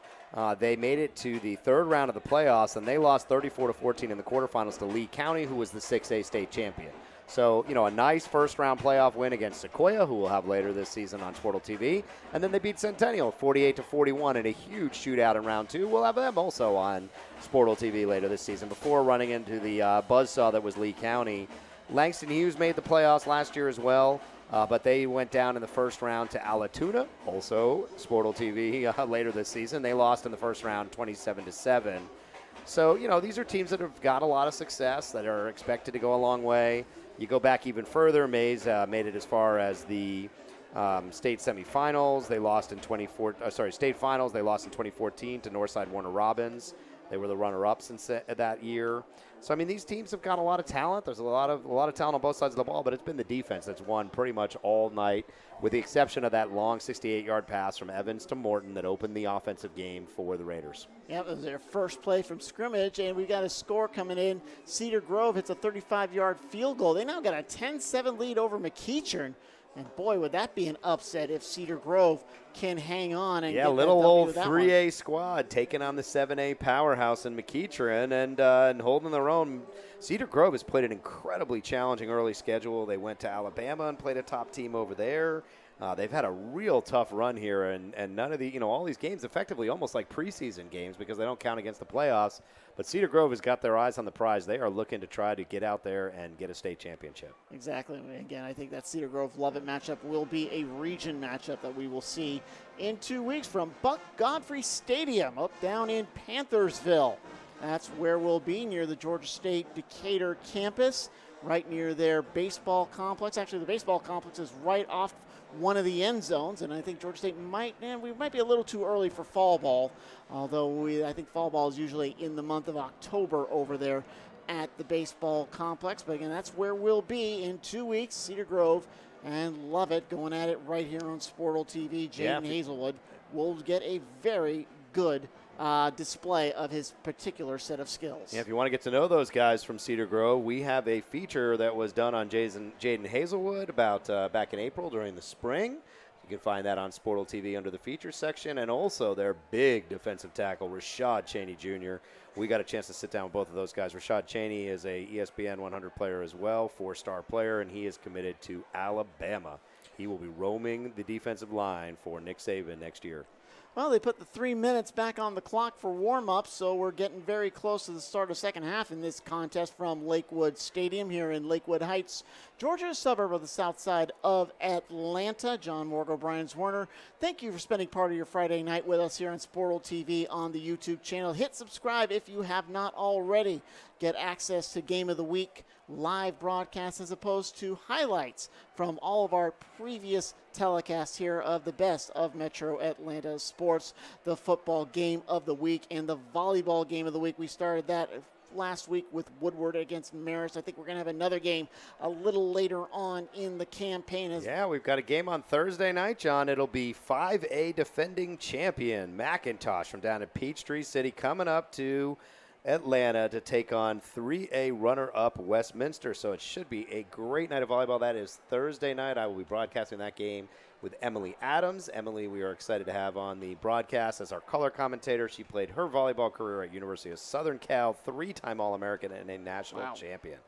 She was a lot of fun to work with. There's a Marist Woodward game for a battle that we did 2 weeks ago. You can check that out on the game broadcast under SportalTV. I hope to meet her sometime during the season. And now we have about 113, 114. So, Brian, looking at this second half, the teams have been able to move the ball. It's just a matter of getting that sustained drive going. Mays has done it, but everybody's just seeming to get grounded into neutral when we get deep into other people's territory. Yeah, I'd like to see Coach Battle give a little bit more leash to his quarterback Evans.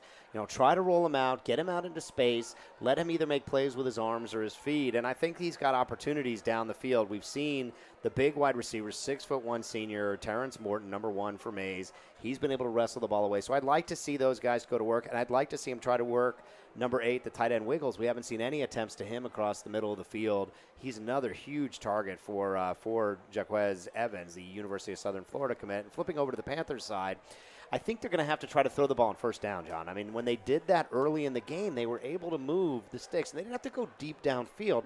They just got to keep Zadrian White, number 6, their quarterback, their junior quarterback, they got to keep him out of trouble. They got to keep him out of those 3rd and longs. So I'd like to see those slant passes and the swing passes and the things like that they did in the first drive and the second drive. They got them moving a little bit. I'd like to see them going back to that here in the second half. I think that could give them an opportunity to open the run game up and find something. Well, we're about ready to start the 3rd quarter. Sure enough, Langston Hughes is going to kick it off, and Mays will receive as we start things off here. I'm John Morgo. He's Brian Zwerner. Thank you again for joining us. And once again, this will be number 24, Amir Jackson, kicking it away for Langston Hughes. His first kickoff of the day goes to the far side, and Morton picks it up at the 13. Morton, nice move to the 25. He bursts through a seam, and Morton is off to the races. John, this isn't the first time we've seen a touchdown on the kickoff coming out of the halftime, but there is an injury behind the play. We're going to see who's down there for Langston Hughes, but that is a touchdown. I don't see any laundry on the field. There are no flags down, and that was just a fantastic individual effort. He got a little seam, and then he made it go. All right, that down on the other side stayed down there as, again, Morton just kind of hesitated a little bit. Now up, I believe that's Nassan Dickerson, number 11. He's up under his own power. Now he kind of walking that off. But sure enough, a big run by Morton, 86 yards down that right side. And he just kind of stopped a little bit, waited for the coverage to open a hole, and boy, did he shot through it. Wow, John, 4 game of the weeks, and 2 of them, the opening kickoff of the second half, taken to the house. What a wonderful way to start the half off and put some points up on the board for the Raiders. 12-0 Mays are going to have to probably go for it here on this extra point attempt, try to get back up to 14. Well, McEachern has answered that field goal. They got a touchdown from long kickoff return from Jalik Perry, 14-10 now. 35 seconds left in the half. That contest up at Powder Springs Cantrell Stadium. Waiting for Mays to come on out of the huddle. Yeah, they gave him a little bit of extra time on the injury behind the play. What a wonderful kick return. Takes it to the house, and it is 12-0. And it does look like they're going to look like they might want to kick this one. I don't see Evans coming out on the field. Evans is not coming out. First extra point for the Raiders was blocked, so we'll see if they can get this one off. Looks like, I think that's McIntyre is going to kick this one. Although, They don't really appear to be in a kicking formation. Let's see if he gets down to take that one. Evans is there. I see him right there. Evans is kind of a couple yards in front of McIntyre. Yep, he's going to go up under center here or take the shotgun snap in a tight formation. Exactly. He's always got McIntyre behind him. A couple blockers on the far side, on the near side. I can't see the 25-second clock. Must be deep over in the end zone there. Yeah. It's got to be running a little low. Well, I think yeah, sure enough, it looks like a delay game penalty. That's Marcavius White, who's next to him. Well, I think I see where it's supposed to be, but like we saw at Cal Lassiter, it's not even on. Well, they moved this one back quite a long way. Not exactly sure what the call is down there. Yeah, it was 10 yards, whatever it was. Looks like 15. They're putting that down at the 18-yard line. Well, Chuck Jones downstairs just posted a video of Mays coming on out of the locker room. Keep an eye on that SportalTV at SportalSpace on Twitter. You'll be getting stuff from our man on the field, Chuck Jones. And now they're going to line up from the 18-yard line for this extra point to try to go for 2, John. It's a long way for 2. It is. It must have been an unsportsmanlike conduct penalty. Yeah, something on that long kick return for the touchdown. So now Evans, again, he's got McIntyre right next to him, right next to his right. He's back. He's got time. Steps up in the pocket. Throws on a crosser to Morton. And there's your 2-point conversion. That was a great play. Morton coming across the formation, found a hole in the zone, and turned it in for the 2-point conversion. And that is taking us to 14-0. So Mays 14, Hughes nothing with 11:44 remaining. in the ball in the third quarter. Yeah, do you know a student athlete that had to overcome challenges to play the sport they love? We want to share stories that can inspire others to dig deep and find success in sports and life. Send us your Sportal stories and let us help you share with the world. Today's game is brought to you by Sportal. Sportal connects communities through youth sports. Sportal, every practice, every game. Brian Zwerner here with John Morgo. John, it was another fireworks to start the half. This is the second time we've seen this in 4 short weeks this season. Opening kickoff taken to the house by the Raiders. Yeah, the first one was Jamel Starks back in our second week for Southwest DeKalb. And instead of the Panthers doing it, they got done to the Panthers this time out as Terrence Morton burns them. 14-0 with only 16 seconds gone by here in the second half. As now Mays will kick off. And honestly, Bryant, that's 2 drives that took 1 play. Yeah, I mean, the Mays offense hasn't really been able to string together drives, but it hasn't mattered because the big plays have all gone their way. A 68-yard touchdown strike to Morton, and then the kick return for about 90 yards. That has been both the scores here tonight, and Mays to kick this one away. Kickoff from Dunson. Short, caught on the fly on the near side, the 27, making a nice move is number 7, Torian Spencer, gets it to the 38. And Hughes will take over right there. Now they really need something to go their way in this instance. Yep, well, we got a break in the action. If you are here in the stadium, go check out Hot 107.9 and the Dirty Boys. They're invading the best games this season with their Friday Night Highlights High School Football Tour powered by SportalTV. For more information on schedules, teams, and highlights, visit hotspotatl.com. They are down in the concession area, I believe, tonight. They come out with us every night, and they will be with us next week as we go to a big-time matchup as Grayson takes on Westlake. 7A powerhouses, Division I talent all over the field. We are sorry we will miss you, John, but you will be replaced on the call by one of our advisory board members, Adam Herzog, making the trip up from Orlando. Adam called games back in college where him and I went to school at the University of Pennsylvania. Should be fun for that one on first down. Handoff to the near side at the 35. Again, I'll be back for Cedar Grove and Lovett in 2 weeks. That's going to be a good one. It's Butts on the carry, losing 1. John, just what we said coming out of the half, that the Panthers had to avoid. These run plays on first down are just not working for us. The Raiders are teeing off on these runs, and now they put White back into this 2nd down and 11, these tough downs where the Raiders can pin their ears back and go after the quarterback hard, and that's what they've been doing all night. There's 4 guys on the line, but they're coming hard for them. 2nd down and 11. They put 4 on the line, do the Raiders. They're going to stunt a man. And, they dropped the football. Ball's loose in the backfield. And Langston Hughes is able to get to it. Nice play for Amani Bolston. Able to kind of jump on it and crawl with it for a while. Yeah, the Raiders thought they had that one. They were slapping the ground in frustration, John. They thought they had that one. It was bouncing around on the turf. They brought the blitz to the house. They brought 6 guys, blew the play up in the backfield before it got a chance to get rolling. And now he's in 3rd and very long. 3rd and 23 is what it's listed on the scoreboard. Ball sits at the 26. Got to get it to the 48. So maybe 3rd and 22, but that's just middling right now. That's just splitting the proverbial hair. It's 3rd and a lot.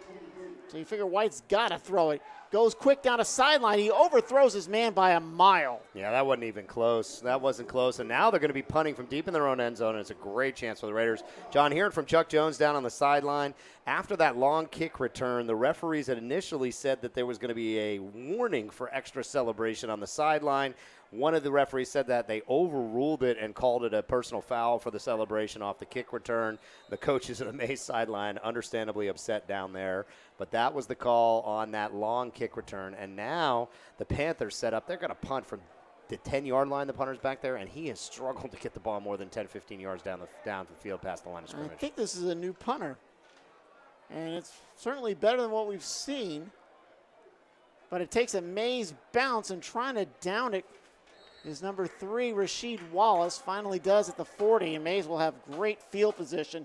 You mentioned the Mays coaches. They are in the booth to our right, and they've been pretty reserved, not like the Washington coaches in the first game who were vociferous in their demolition of Berkmar 61-0. But Kind of nice. We got a great booth, great field position, great angle to work with here at Lakewood Stadium. Thoroughly enjoyed our 2 appearances at this particular facility. We'll still be hanging around a little bit. As we traverse the metro Atlanta area. Again, we'll be at Westlake next week and then back to Buck Godfrey in 2 weeks before doing a tour of the north side of Atlanta. We'll also be, I believe, over on the north side with Alatoona. Yeah, they'll be over Alatoona. We've got Centennial Alpharetta before that game, and then Alatoona after that one. Exactly. So little penalty against Mays backs him up to about the 44. 9:44 on the clock here in the third quarter. 14-0, big drive for the Raiders, and bursting through the line is McIntyre. He'll get a first down. Yeah, it feels like the momentum is all shifted. It is all Mays right now. Everything's going their way, and the Panthers just cannot get anything going offensively. And it seems to be weighing on the defense. They're constantly on the field, and they're now behind 14-0, staring at that deficit with the Raiders driving. Trying to make it 21-0. As Hughes' offensive woes continue on the keeper. And that was a real nice play. That was number 14 for Langston Hughes. That was Torrey Thomas. He read that play well. It looked like Evans was going to bust that. Faked everybody out there with the run up the middle, but he kept it himself. And that was number 14, Torrey Thomas, coming up and making a big saving tackle, because that could have been a big gain. McEachern gets another field goal right before the break, 17-10 over Cedar Grove. We'll see how they handle the momentum when they come out of the break. On first down, nice pass over the middle, complete on a great Sutter step move. It was Dunson with the reception there. That was Dunson, number 3. Javion Dunson, senior. Yeah, that's going to set up fourth at about 4 or 5 here, and third and about 4 or 5, and they got plenty of opportunity to convert this one. And Evans really seems to be finding his groove here. Third down and about 5 from the 28. That crossing route was pretty much the same play they went to on the 2-point conversion of Morton for the 2-point conversion there. Evans drops back, 2 on each side. He's got McIntyre to his right. Low snap, fake. Oh, wide open at the 10, spinning off, and that's a touchdown. John, I was looking for this in the first half. We talked about it at halftime. That's your big man, 6'4", 250-pound tight end, wiggles right in that seam route. Evans hits him in stride. He shakes off 2 defenders, puts one of them on the ground, and scores himself a touchdown. Huh? Ja'Cory Wiggles, one of my favorite names in Georgia high school sports. He turns it for 6. And Ja'Cory Wiggles wiggled his way past some blocking and got a good momentum. Wide open on the middle. That middle's been open. We got a down player for Hughes, and that is Torrey Thomas, number 14, who had that nice tackle on Evans a little bit earlier. Torrey Thomas giving up a tremendous amount of poundage to Ja'Cory Wiggles, who goes close to 250 pounds out there, and he just took the brunt of trying to take him down in the open field. It is not an easy assignment out there. What a great play. Another nice play fake, something that will serve Evans well at the next level as he goes down to play at University of South Florida. Nice play fake, pulled the ball out, and hit his big tight end right across the middle of the seam for the touchdown. Transfer from Pace Academy. And Wiggles certainly helped out his squad there. 20-0, 8:18 remaining. Mays has come out firing on all cylinders. Yeah, this was a 6-0 game at the half, and the opening kickoff of the half goes for Mays for about 90 yards for the touchdown. And then off the back of a nice defensive stand and a short punt, Wiggles with the touchdown. Looks like Mays is going to go for 2 here. McIntyre to Evans' right. We got blocking on the far side for Mays. I believe that's McQuavius White and Ja'Cory Edwards.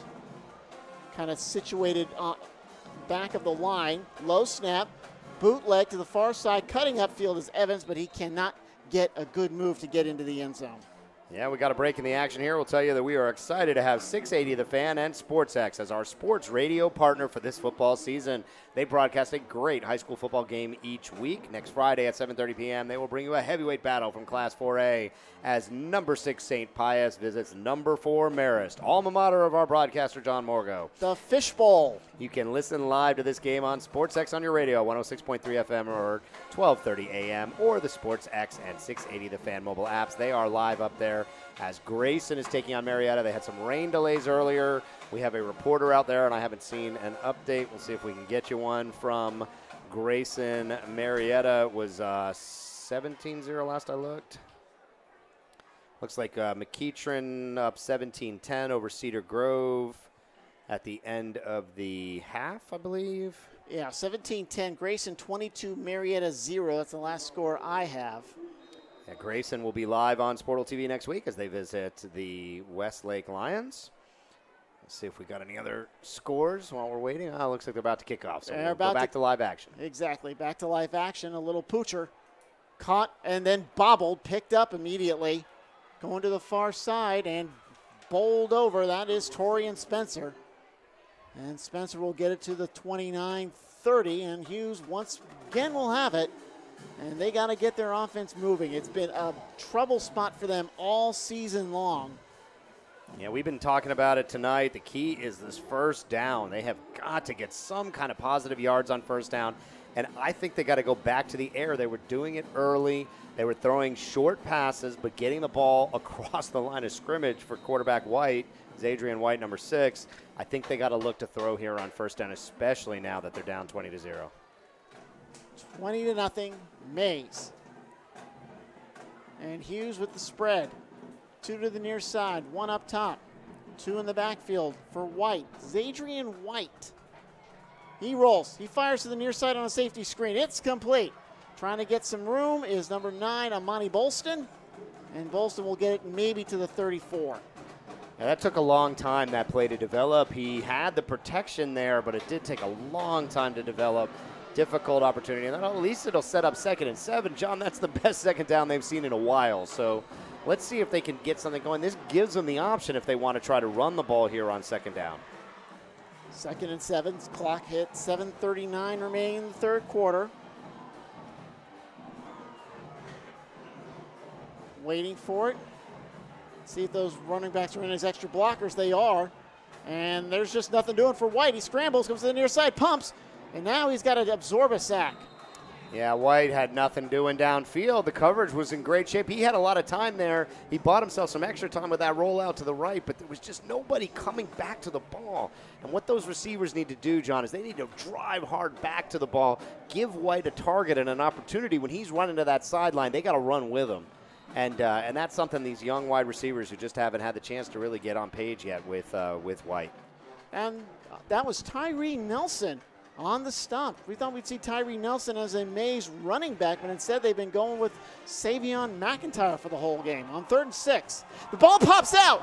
Ball's loose. Mays is going to get it. They just lost the handle there. We had number 28. That was Tyree Nelson. You just said his name, coming unblocked on a blitz. And White panicked. He lost the ball and bounced right over to the Raiders. I believe it was Taborius Thompson, number 33, who will get credited with the fumble recovery. And Mays gets it back with great field position. 6:39 remaining. Mays has the chance to really bury Hughes in this instance. Yeah, and I think they're going to go for the jugular here. I would not be surprised to see Evans with that ball fake and trying to go downfield to either Wiggles or Morton. He's had good success with both.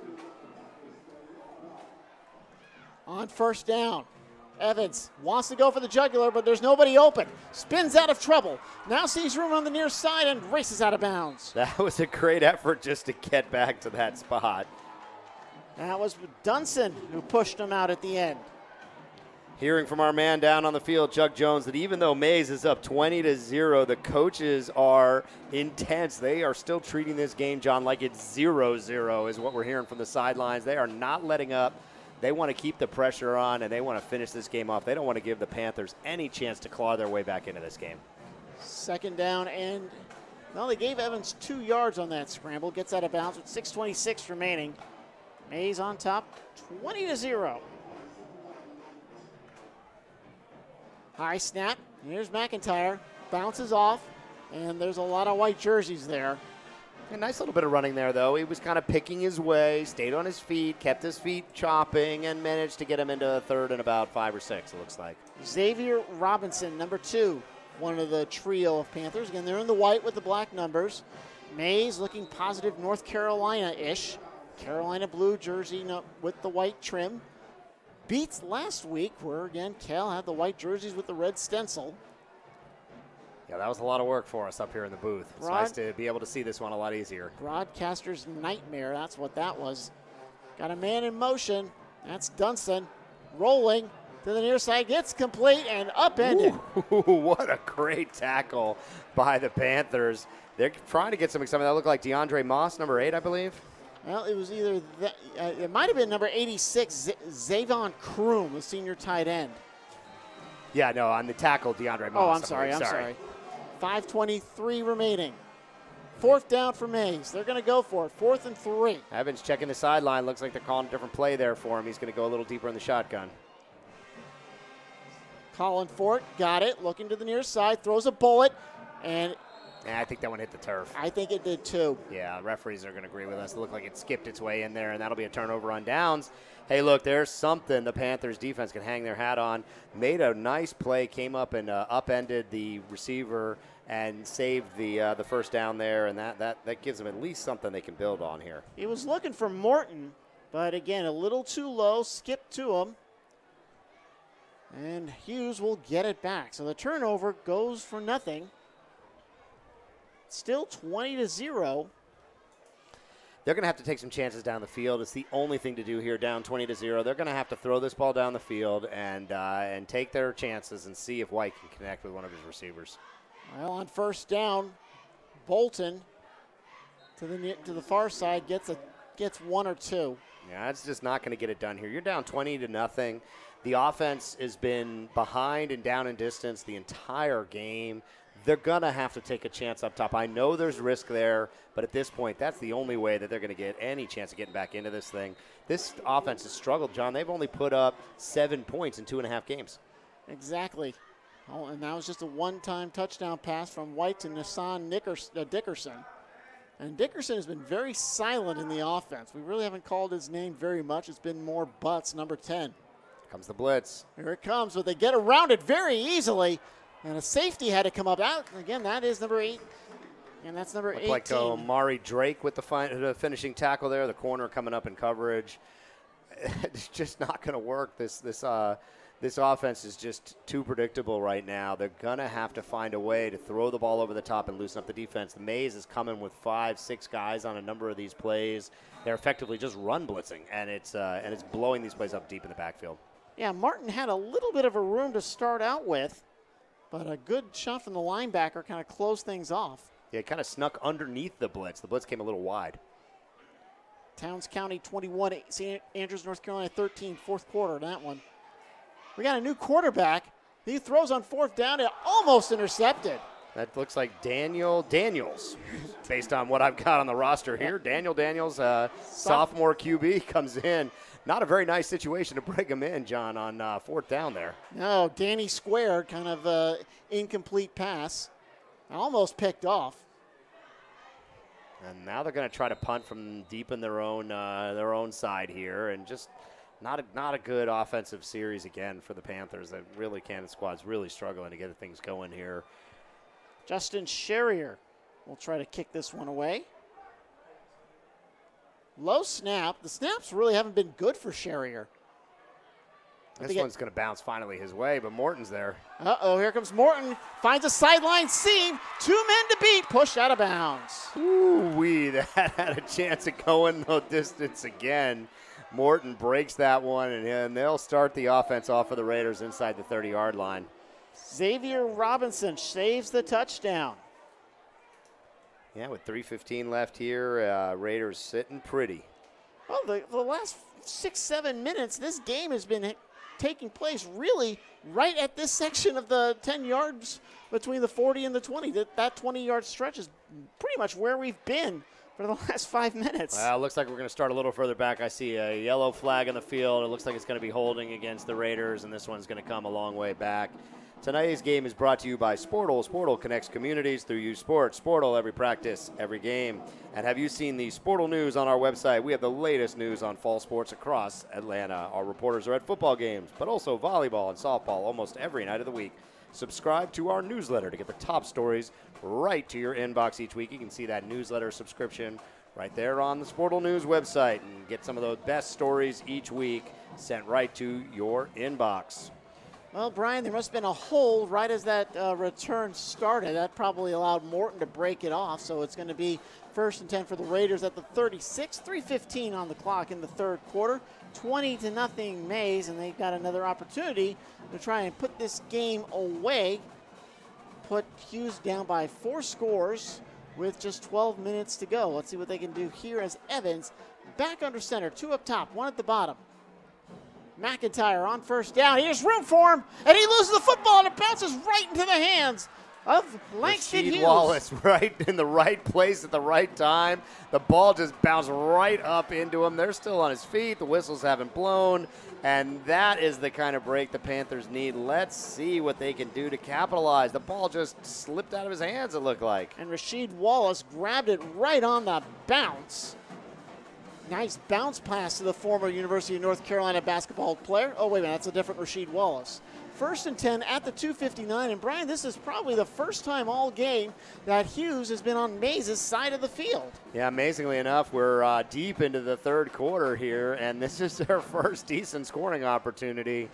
They're going to have to throw the ball here and throw it on first down if they're going to loosen this defense up. The running game is going nowhere for Langston Hughes.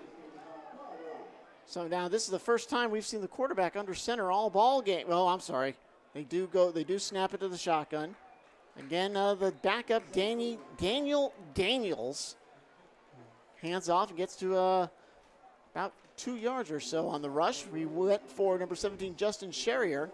Not a bad plan here. I don't know much about Daniels, but it was time for a QB change, John, as Adrian White was just ineffective all night, wasn't able to really get anything going, and it's worth it to give a look to the sophomore here and see if he can get something going on the offensive side. So Dan Squared on 2nd down gets 2 yards on that first completion. Well, he's going to throw. Sideline route. Nice catch and even better tackle. Oh, you can hear the oohs and ahs coming from the crowd of Mays fans beneath us. He had him in his sights and blew that play up. DeAndre Moss with the outlet pass backed up with a loss of about 4. 3rd and 12, and Daniels finds himself in the same position that Zadrian White was. 3rd and very long with $1:53 remaining. Yeah, it's been the story of the night for the Panthers offense, these 3rd and long situations. It's allowing the Mays defense to tee off. We've seen Jakari Wiggles, number 8 at the defensive end, living in the backfield in these situations. Let's see if he gets there again. Dan Squared calls for it. He's in the shotgun, man to his left. And here comes the blitz. He's running for his life, and down he goes. Yeah, there were 4 Mays defenders deep in the backfield. He had no chance. They were coming hard, and they busted through the offensive line, and this is just a mismatch. They're losing the game up front here, the Panthers. Exactly, and getting the sack for Mays, that's Latravius Murray from his outside linebacking position. Yeah, Wiggles was in on that one. Number 11, Brandon Potts was in on that one. They were just coming through with reckless abandon. So that'll bring up 4th down, and Hughes goes backwards on their great field position, losing 11 on that, forcing the punt. And it'll take a nice bounce, and Mays will take over at their own 15. And you're watching this game on the SportalTV YouTube channel. We have the best live broadcast, highlights, and features on high school sports. Hit that subscribe button, slap that subscribe button. You do not want to miss a minute, because next week we will have a clash of 7A powerhouses as the Grayson Rams and all their Division I talent visit the Westlake Lions. You do not want to miss that game. Friday, September 14th, 7:30 p.m. on SportalTV on YouTube. Hit that subscribe button now. Again, should be a great matchup. I'll be sure to tune in while I'm in Tampa Bay, spending a little 2-day trip out there with with some other teams. Might get a chance to, check out next year. You could check out Jahquez Evans going down to University of South Florida to play for the Bulls out of Tampa Bay. Exactly. See how much free time I get during that particular visit. I don't think it'll be much. Got a good friend in Tampa, but she just moved over to Ocala, so I won't be able to see her. Anyway, it's another foul on Mays on the return. They've had a couple of those where they just commit some flagrant unsportsmanlike conduct penalty. That's going to back them up into the 8. Yeah, but having this game well in hand here, up 20-0, even though they are backed up a little bit. As we approach the end of the third quarter, 49 seconds to go on the clock. Evans fakes, comes to the near side for a Dunson. Dunson will get it to the 20, and he'll be stopped by his matching number 3, Rasheed Wallace. I think we're going to have one more play in the quarter. Yeah, taking a peek over at the @SportalSpace, SportalTV Twitter feed, 24-0 Blessed Trinity over Benedictine at the half. That game rolling again. Yeah, they had a massive rain delay in that one as well. On second down, high snap from McIntyre. Slips out of one tackle, can't slip out of another one. Good play by Xavier Robinson. Called his name a lot. Yeah, looks like McEachern and Cedar Grove getting ready to come out of the half here. I don't see anything else there. Salem Conyers up 20 over Alacovi, 20-14 at the end of the third. Saw that one on Twitter feed there. Keep an eye on that @SportalSpace. We've got a couple of guys out. There's been some rain delays. Liberty County up 32-19 final over Evans. And there's the horn indicating the third quarter is over. They'll put 12 more on the board. And Hughes down by a score. Actually, score in the classical definition of 20 points, not the what we think of it now as an individual chance into the end zone to get points. So down by a score, but they can't seem to score. So that's the dilemma that Coach Cannon faces as we get to our final quarter of play. 20-0 favor of the Mays Raiders here on SportalTV.live. Yeah, you got a couple of plays out here, John, that are top play potentials, top play nominees. If you want to see your favorite team on our top plays video each week, send us your best highlights via Twitter DM or tag @SportalSpace on Twitter or Instagram. And your favorite team might be on SportalTV. John, I'm looking at that, the beautiful first play from the offensive side for the Raiders. 68-yard touchdown pass from Evans to Morton. And I'm looking at that gorgeous 90-yard kick return. Both of those got a good chance to make our top plays this week. What do you think? Which one are you voting for? Well, I think you're absolutely right. I think Terrence Morton, probably that kickoff return better. I think, well, he did a more athletic play with the reception because that ball, it hung up there a little bit, allowed his defenders to catch up to him, but even despite the double coverage, was able to fight them off, get the reception, and get in for the score. You know, it seems like all 3 of our 4 games, we've just had one individual player who's kind of taken the contest on his back and really starred for his squad as we start the fourth quarter. Empty backfield for Evans on this third short, kind of a wildcat direct snap, but Hughes is right there for it and unable to get that first down are the Mays Raiders. They went with, I believe they went with number 2, Jahquez Evans, kind of like a sneak attempt because he was under center for the first time, not in the backfield. So getting back to that, I mean, Jamel Starks in our second game, Nick Ross in our third, and now Terrence Morton here on our fourth. And with the collection of D1 commit talent next week with Grayson, it's going to be hard to choose who will be that spotlight breakout player. Yeah, we've had some great ones so far. Well, he got the first down, did Evans. So they'll go. Oh, fumble. Yeah, the ball was knocked out of McIntyre's hands, and this could be the 4th fumble recovery for Hughes, and it is. Amazingly, they haven't been able to capitalize on any of these fumbles, but the ball bounces again right out of the hands. Really nothing fancy, just the running back fumbled it. And Panthers right in the right place. Let's see if they can finally capitalize. And who do we see coming out at quarterback? Is it going to be Danny Daniels again? Well, let's see if it's D squared, and that is who it's going to be. Number 12, the sophomore. Well, you might want to have Chuck Smith go to the Hughes sideline and see if he can find out if White is hurt or is this just a performance-related issue. Just trying for a change, something to spark up the Panther offense on first down. Daniels will throw high pass to Butts on the screen. Oh, goodness. That's the second time that Daniels has thrown his receiver into a very, very bad spot. He was lucky not to get blown up harder. 2 defenders were coming downhill at him, and that's another negative play. They got to throw the ball over past the line of scrimmage, John, if they're going to get anything going on here.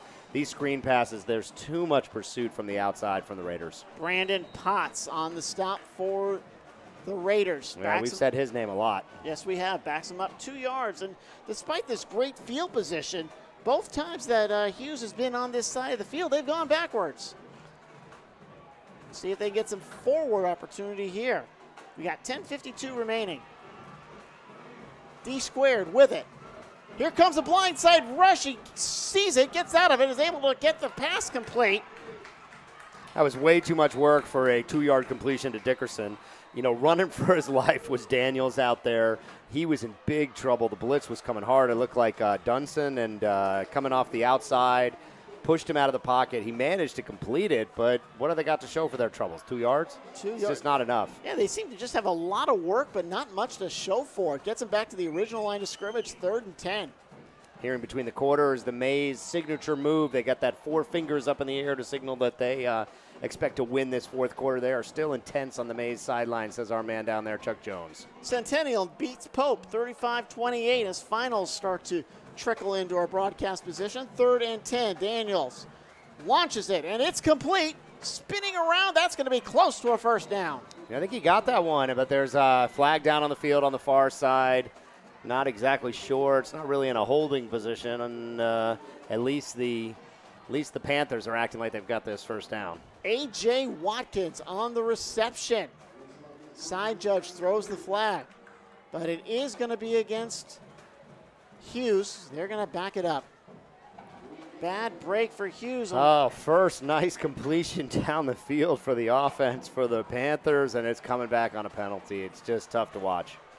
9:43 to go. They'll redo the down. 3rd and 15. Probably a procedure penalty at the line. Yeah, that's the vicinity of where that flag was thrown. That looks like what it was. D squared in the backfield. Calls for it. He's got it. Sophomore throws to the end zone. Looking for Butts, but overthrows him. That jailbreak blitz was coming. There were 4 Raiders defenders coming hard. He got pounded the second he let that ball go. He had to throw it way too early, didn't have enough time for the receivers to get open, and he got put to the turf hard for his troubles. And another possession with great field position going backwards. Yeah, going to come up empty here if they can't make something happen on 4th and long. Yeah, they're going to go for it here. It would be about a 45-yarder if they had if they were inclined to kick a field goal, but they are not going to. Yeah, down 20-0 and 9 minutes left. They got to go for this. Daniels, they pick up a blitz, going to the sideline route, complete, but not enough for a first down. I mean, a nice completion, John, but they're 5 yards short of the first down. It's not going to work. The ball's going to go back over on downs here to the Raiders, and the Panthers' offensive troubles continue here into the 3rd game of the season. Raiders firmly in control, but stick with us. We still see the Raiders going for the jugular. I would not be surprised to see Evans keeping the ball moving around with his big wide receiver and tight end, Morton and Wiggles. They both got touchdowns tonight. It was Bolston, Amani Bolston with the reception. But again, great defense for the Raiders. Flips the field and gives it back to the team in Carolina blue and white. Evans still in the game. He's got the ball. He's got time. He launches one. Going down that far sideline and unable to get to it, looking for Morton. Yeah, they were looking maybe to see if they could get that pass interference call. DB had inside position the whole way, was running stride for stride, and I said it just a second ago, John, I don't see the Raiders letting up. They're going to keep throwing the ball downfield. They're going to keep looking for Morton, number 1, and Wiggles, number 8. They've got mismatches pretty much everywhere they go on the field. It was a great play by Rasheed Wallace to seal the route to the ball. Morton kind of plowed into him, but no pass interference call because it wasn't really there. McIntyre gets nothing on 2nd down. A nice play by the defensive line, holding them up there and putting them down. They'll be 3rd and long here for the Raiders deep in their own territory. 3rd and 11. Evans will be in an empty backfield, it looks like. There will be a fullback in for blocking just off the line. And that fullback is going to be number 30, Devin Fendel. First time we've seen his name. 2 on each side. Evans steps up, throws, and it's incomplete. Not a bad throw. He kind of got it out there to where his receiver could try to make a play, but wasn't able to make the connection, and they'll have to punt from their own 20-yard line. you know, Langston Hughes has had opportunities, John, this half. They haven't been able to capitalize. Zaire Thornton was the intended target.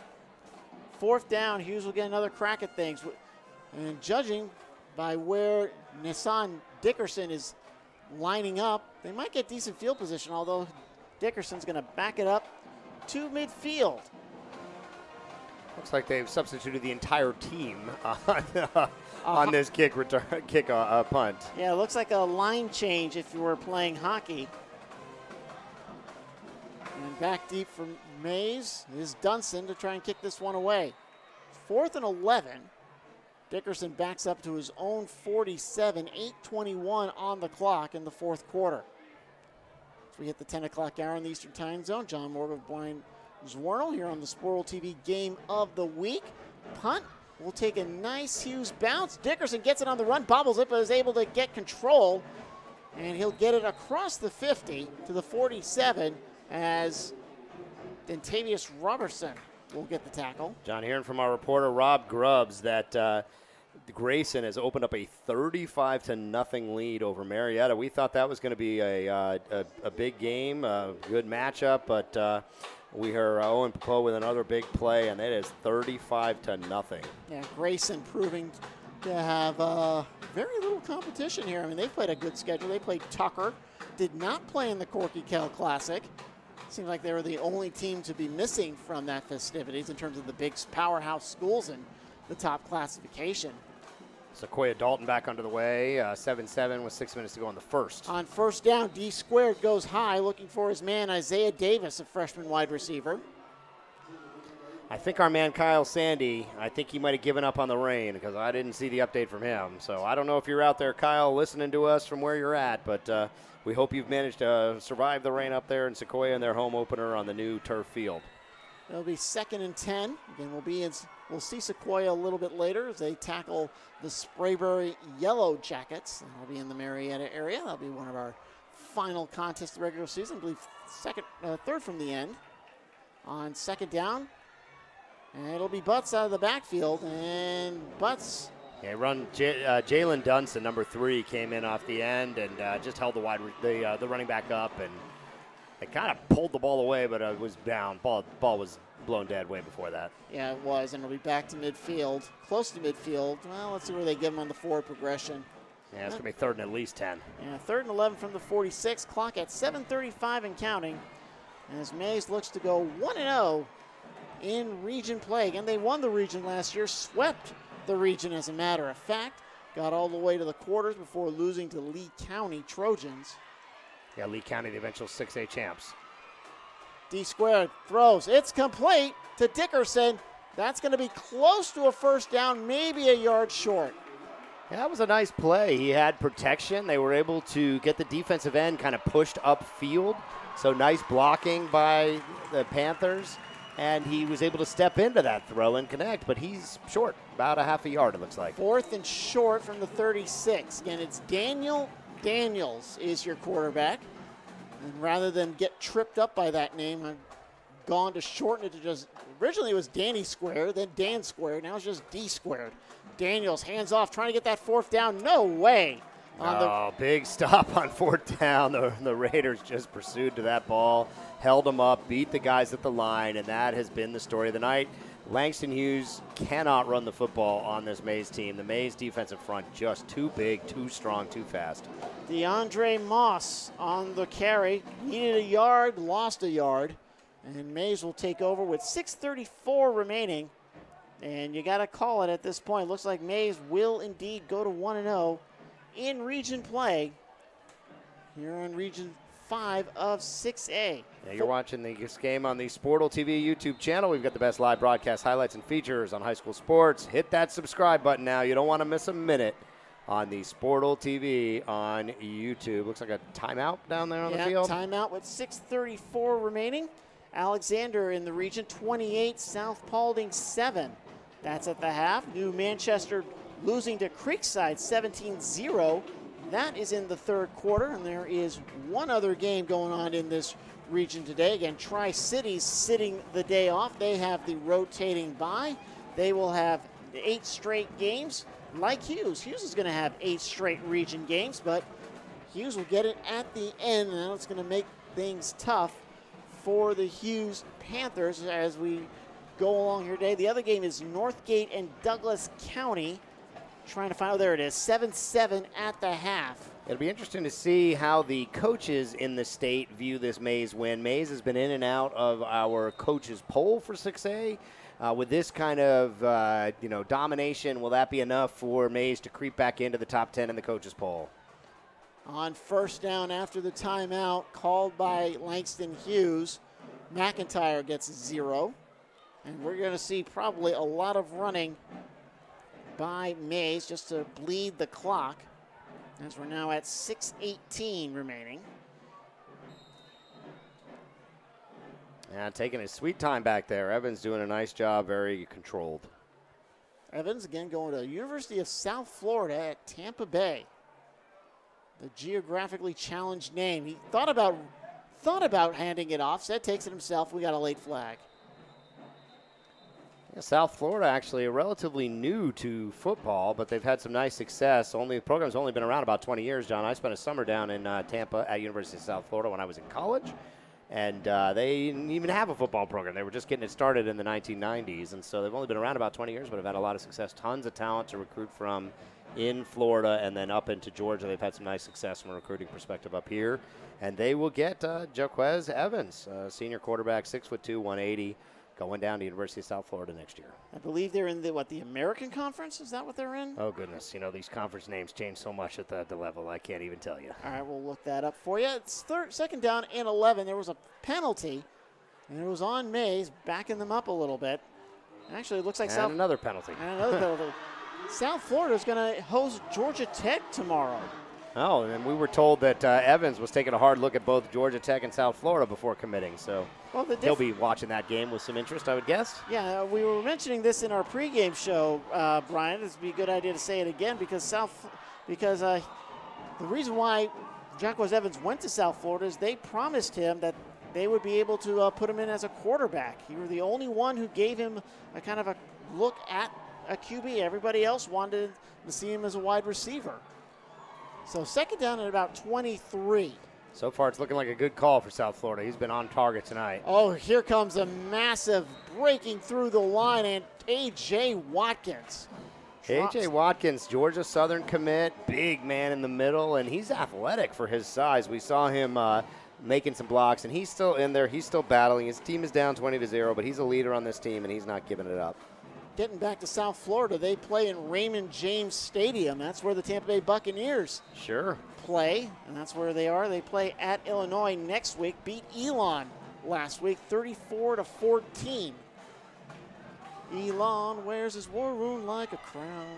We've got about 3rd and 30 here. 3rd and a lot, and it's a screen pass on a curl route. They had great success with that with Morton, but I believe Hughes is all over this one. Yeah, it worked fine when they needed 10, not when they need 32. And at this point, with 4 minutes and counting, the Raiders just looking to run this clock out. And I don't think they're scared of the offensive fireworks from Langston Hughes Panthers. The Panthers have struggled offensively all night long. They're on their second quarterback of the night, Daniels, and number 12, the sophomore QB, trying to spark the offense, try to find something that they can get to build on for next week, as they will likely drop here to 0-3 on the season. And South Florida is in the American Conference. Low snap, hits the ground, just getting it underway, and able to kind of fist it out. Nickerson gets it at the 50, to the 40, 45, and he'll be down at about the 38-37. Yeah, today's game is brought to you by Sportal. Sportal connects communities through youth sports. Sportal, every practice, every game. And if you haven't seen Sportal News on our website, take a look. We have the latest news on fall sports across Atlanta. Our reporters at football games and also volleyball and softball nearly every night. Subscribe to our Sportal newsletter to get the top stories right in your inbox each week. John, I want to tell people about our Sportal Stars event coming up at the end of this month. University of Georgia standout, Brookwood High standout, and NFL player Rennie Curran will be sitting down with some of the top defensive players in the state of Georgia, talk to them about the transition from high school to college and the opportunities to get to the big leagues. Should be a lot of fun. We're looking forward to it. We've got some great players committed for that event. Daniel Daniels on first down. Almost intercepted. Is intercepted. Going down that far sideline and caught from behind. tipped and intercepted. That ball was bouncing around. There were 2 Raiders around it, and the Raiders with the pick. 3:22 remaining, sitting on this 20-0 lead. Durante Jones with the interception. And that's probably going to put a pin in this one. 3:22 remaining. Yeah, that'll allow Evans to just kind of work the rest of this clock out. I can't imagine Panthers are going to be doing much to stop at this point. So now Mays probably just going to keep this one on the ground despite the trips we see to the near side. One up top. Evans in again, the shotgun. He's got a man to his right. Sideline pass complete on the screen. Nice move. And with the completion, that's Bronson. And Bronson will get 1 or 2. Yeah, nice little screenplay there. Nice safe pass. Something that Coach Battle trusts his senior quarterback Evans to make that kind of pass, even late in the game, nursing a 20-0 lead. Works almost like a run play, just kind of getting that ball across the line of scrimmage. We're under 3 minutes to go, 2:56. Probably going to need a first down or 2 to get this game over. Evans calls for it, and he leaves it for McIntyre. Nice move. There's that first down from McIntyre. Taking a peek over at the SportalTV at SportalSpace on Twitter. 17-17 between Cedar Grove and McEachern now. A 61-yard pick 6 for Cedar Grove Saints. Yeah, Cedar Grove definitely holding their own. Did not get the first down. 3rd and short. They'll give McIntyre again. He will get the first down. Now he's just ripping up yards to about the 17-yard line, and that was number 51 for Mays, as that was Kelvin Dennis, a senior defensive lineman. If we get close to the 2-minute warning, if we were in pro football, but again, we're not, so we're going to chug right past that. On first down, another screen and drop the football. Was his man? I'm not sure if hung onto it was Dunson. Yeah, he faked that one inside and just went to Dunson on the outside, and Dunson just kind of lost sight of it. I think he was looking upfield and trying to think about whether he could get into the end zone. Well, they called it a catch because the clock is still moving. Now 1:45 and change left now. 20-0. Mays in blue. The Mays Raiders in blue driving. Now that UNC look, or even the UCLA look if the numbers were yellow, trying to get Hughes to jump, and Hughes obliges them. Looks like that's their middle defensive tackle, Nathaniel Dean. And that stops the clock with 1:30. They'll tack on the 5 yards. Moves it to the 14. Running. Should see that clock running once they get that ball settled. That's almost over here as the Raiders have really controlled this game from start to finish. Their very first play from offense, a 68-yard touchdown pass from Evan and Morton, a definite top play nominee. A 90-plus yard kick return by Morton, our second of the season. Long kickoff return to start the 3rd quarter. Really blew the game open, and then a touchdown pass to tight end number 8, Jakari Wiggles, was the finishing touches to get that 20-0 lead. Yeah, Mays kind of firing a little bit. Now Evans wants to make it 28-0. He's looking for Morton again. Double coverage. Did he get it? He got it. Mays signaling touchdown. Referees agree. It's 14-yard touchdown reception to Morton to put the icing on the cake. 26-0, and Morton fights his way through double coverage again to get the score. What a great catch. Evans puts the ball right where he needs to, and Morton goes up and fights for it again. He is a big, strong receiver. He should be getting looks at the next level. We haven't, I'm just checking my pregame notes to see what our scouts say about him, but this is a guy that people should be taking a look at. He's got a college football body and has the opportunity, I think, to be, a player at the next level. Described by our scouts as a bit of a sleeper, very good hands, makes the tough catches through contact, and we have seen that all night long for Morton. If you are a college coach looking out there, we got a lot of nice things on tape here for Terrence Morton, number 1, senior wide receiver, 6'1". He has been a great player tonight. Evans can't do anything on the run, so that'll make it 26-0 favor of the Mays Raiders, and that's probably what your final will be. Hughes will get it with 80 seconds left, and And Brian Hughes' offense, they just can't seem to get anything going. Yeah, we're going to look a little bit ahead to next week. We've got the Grayson Rams. They were nationally ranked to start this season in the top 5 in most of the polls.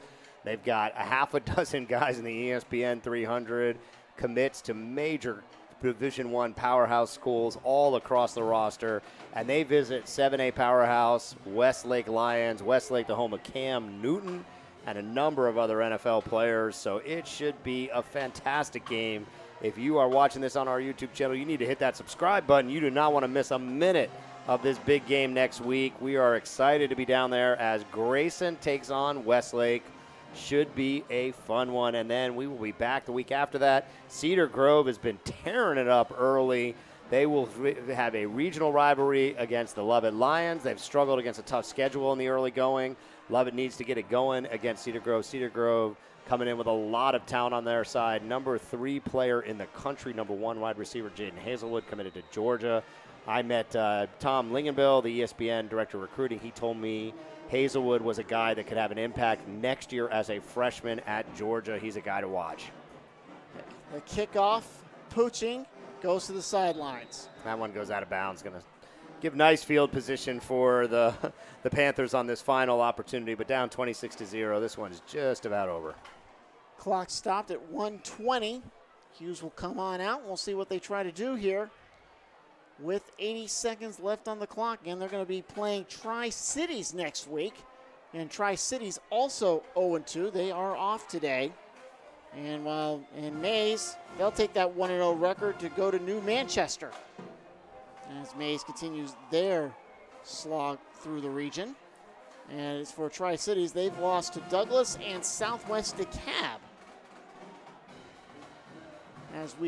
Well, they're going to kick again, probably called a penalty on that one for kicking out of bounds. So they'll do it again.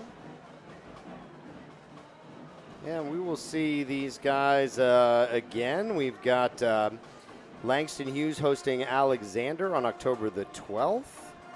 And that's our only game with Mays this year. So we wouldn't catch them unless we happen to see them in the playoffs. But we will see Langston Hughes, and hopefully their offense has found a bit of footing by the time they get around to Alexander. That's a rivalry game for them. Those schools pretty close to each other.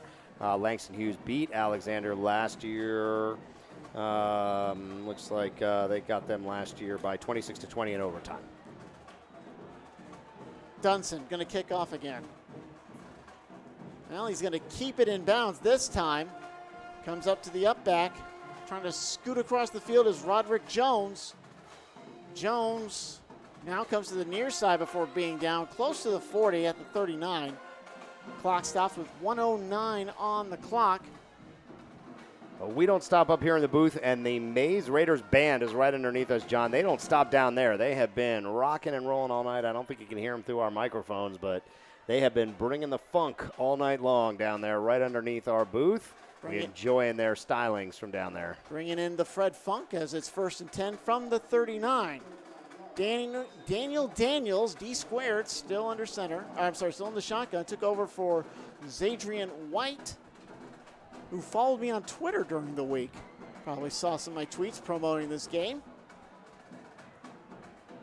Nice move on 1st down. It looks like Mays is just going to play some prevent defense as Justin Sherrier gets the carry. He'll get 5 yards. Clock will go as we're under a minute. Yeah, Mays content to let this thing roll out. They'll give up yardage to keep them in bounds, and doesn't look like the Panthers are in any kind of rush here. They know what the outcome of this one is, and they're really going to have to go back. I mean, Willie Cannon's going to have to get this squad back in the practice field, try to figure out how to get their offense going, because it's not an easy run for the Panthers the rest of the way. No, not in this region. Again, they were 3rd last year, went 5-3. A lot of room for Daniels. Now he'll throw it, and it's complete. Hey, nice catch down the field. Daniels took a shot from Wiggles for his trouble, but at least completes the nice long pass, bounces off the receiver's hands, and he catches it himself back with 26 seconds remaining. And that's Amani Bolston again. We have 26 seconds are on the clock. Now what does Hughes do? They're at the 21. They got a chance finally to get something positive on offense in this season. Yeah, they got to go for the end zone just to give themselves some confidence and something to build on for next week. And there they go. There they go, but overthrows his man looking for Dickerson on the near side. Again, Dickerson has the only other touchdown. that they have scored. Now there's 14 ticks to go. Yeah, Daniels on that one, he just didn't let that play develop. The receiver never had a chance to really get into his break and make something happen out there. And I think Daniels and Zadrian White both have just been under so much pressure all night, and that throw just came out too fast. Well, you mentioned the pick six from Cedar Grove. It was Jaden Hazelwood who had it. Wow, okay. So Hazelwood gets it down to both ends. Second down going to the far side, and it's short. And Daniels got pounded again. That looked like number 5. Dixon coming in from the outside linebacker spot for the Raiders. They're still coming after him. That's just in their DNA at this point, John, and they're going to keep coming. They want to keep this shutout intact. I've heard this from our man downstairs, Chuck Jones. This coaching staff from Mays, doesn't matter what the score is. They are intense. They are fired up, and Coach Battle wants this shutout. Well, he was looking for Bolston. Bolston had good coverage. Third down, 7 seconds to go.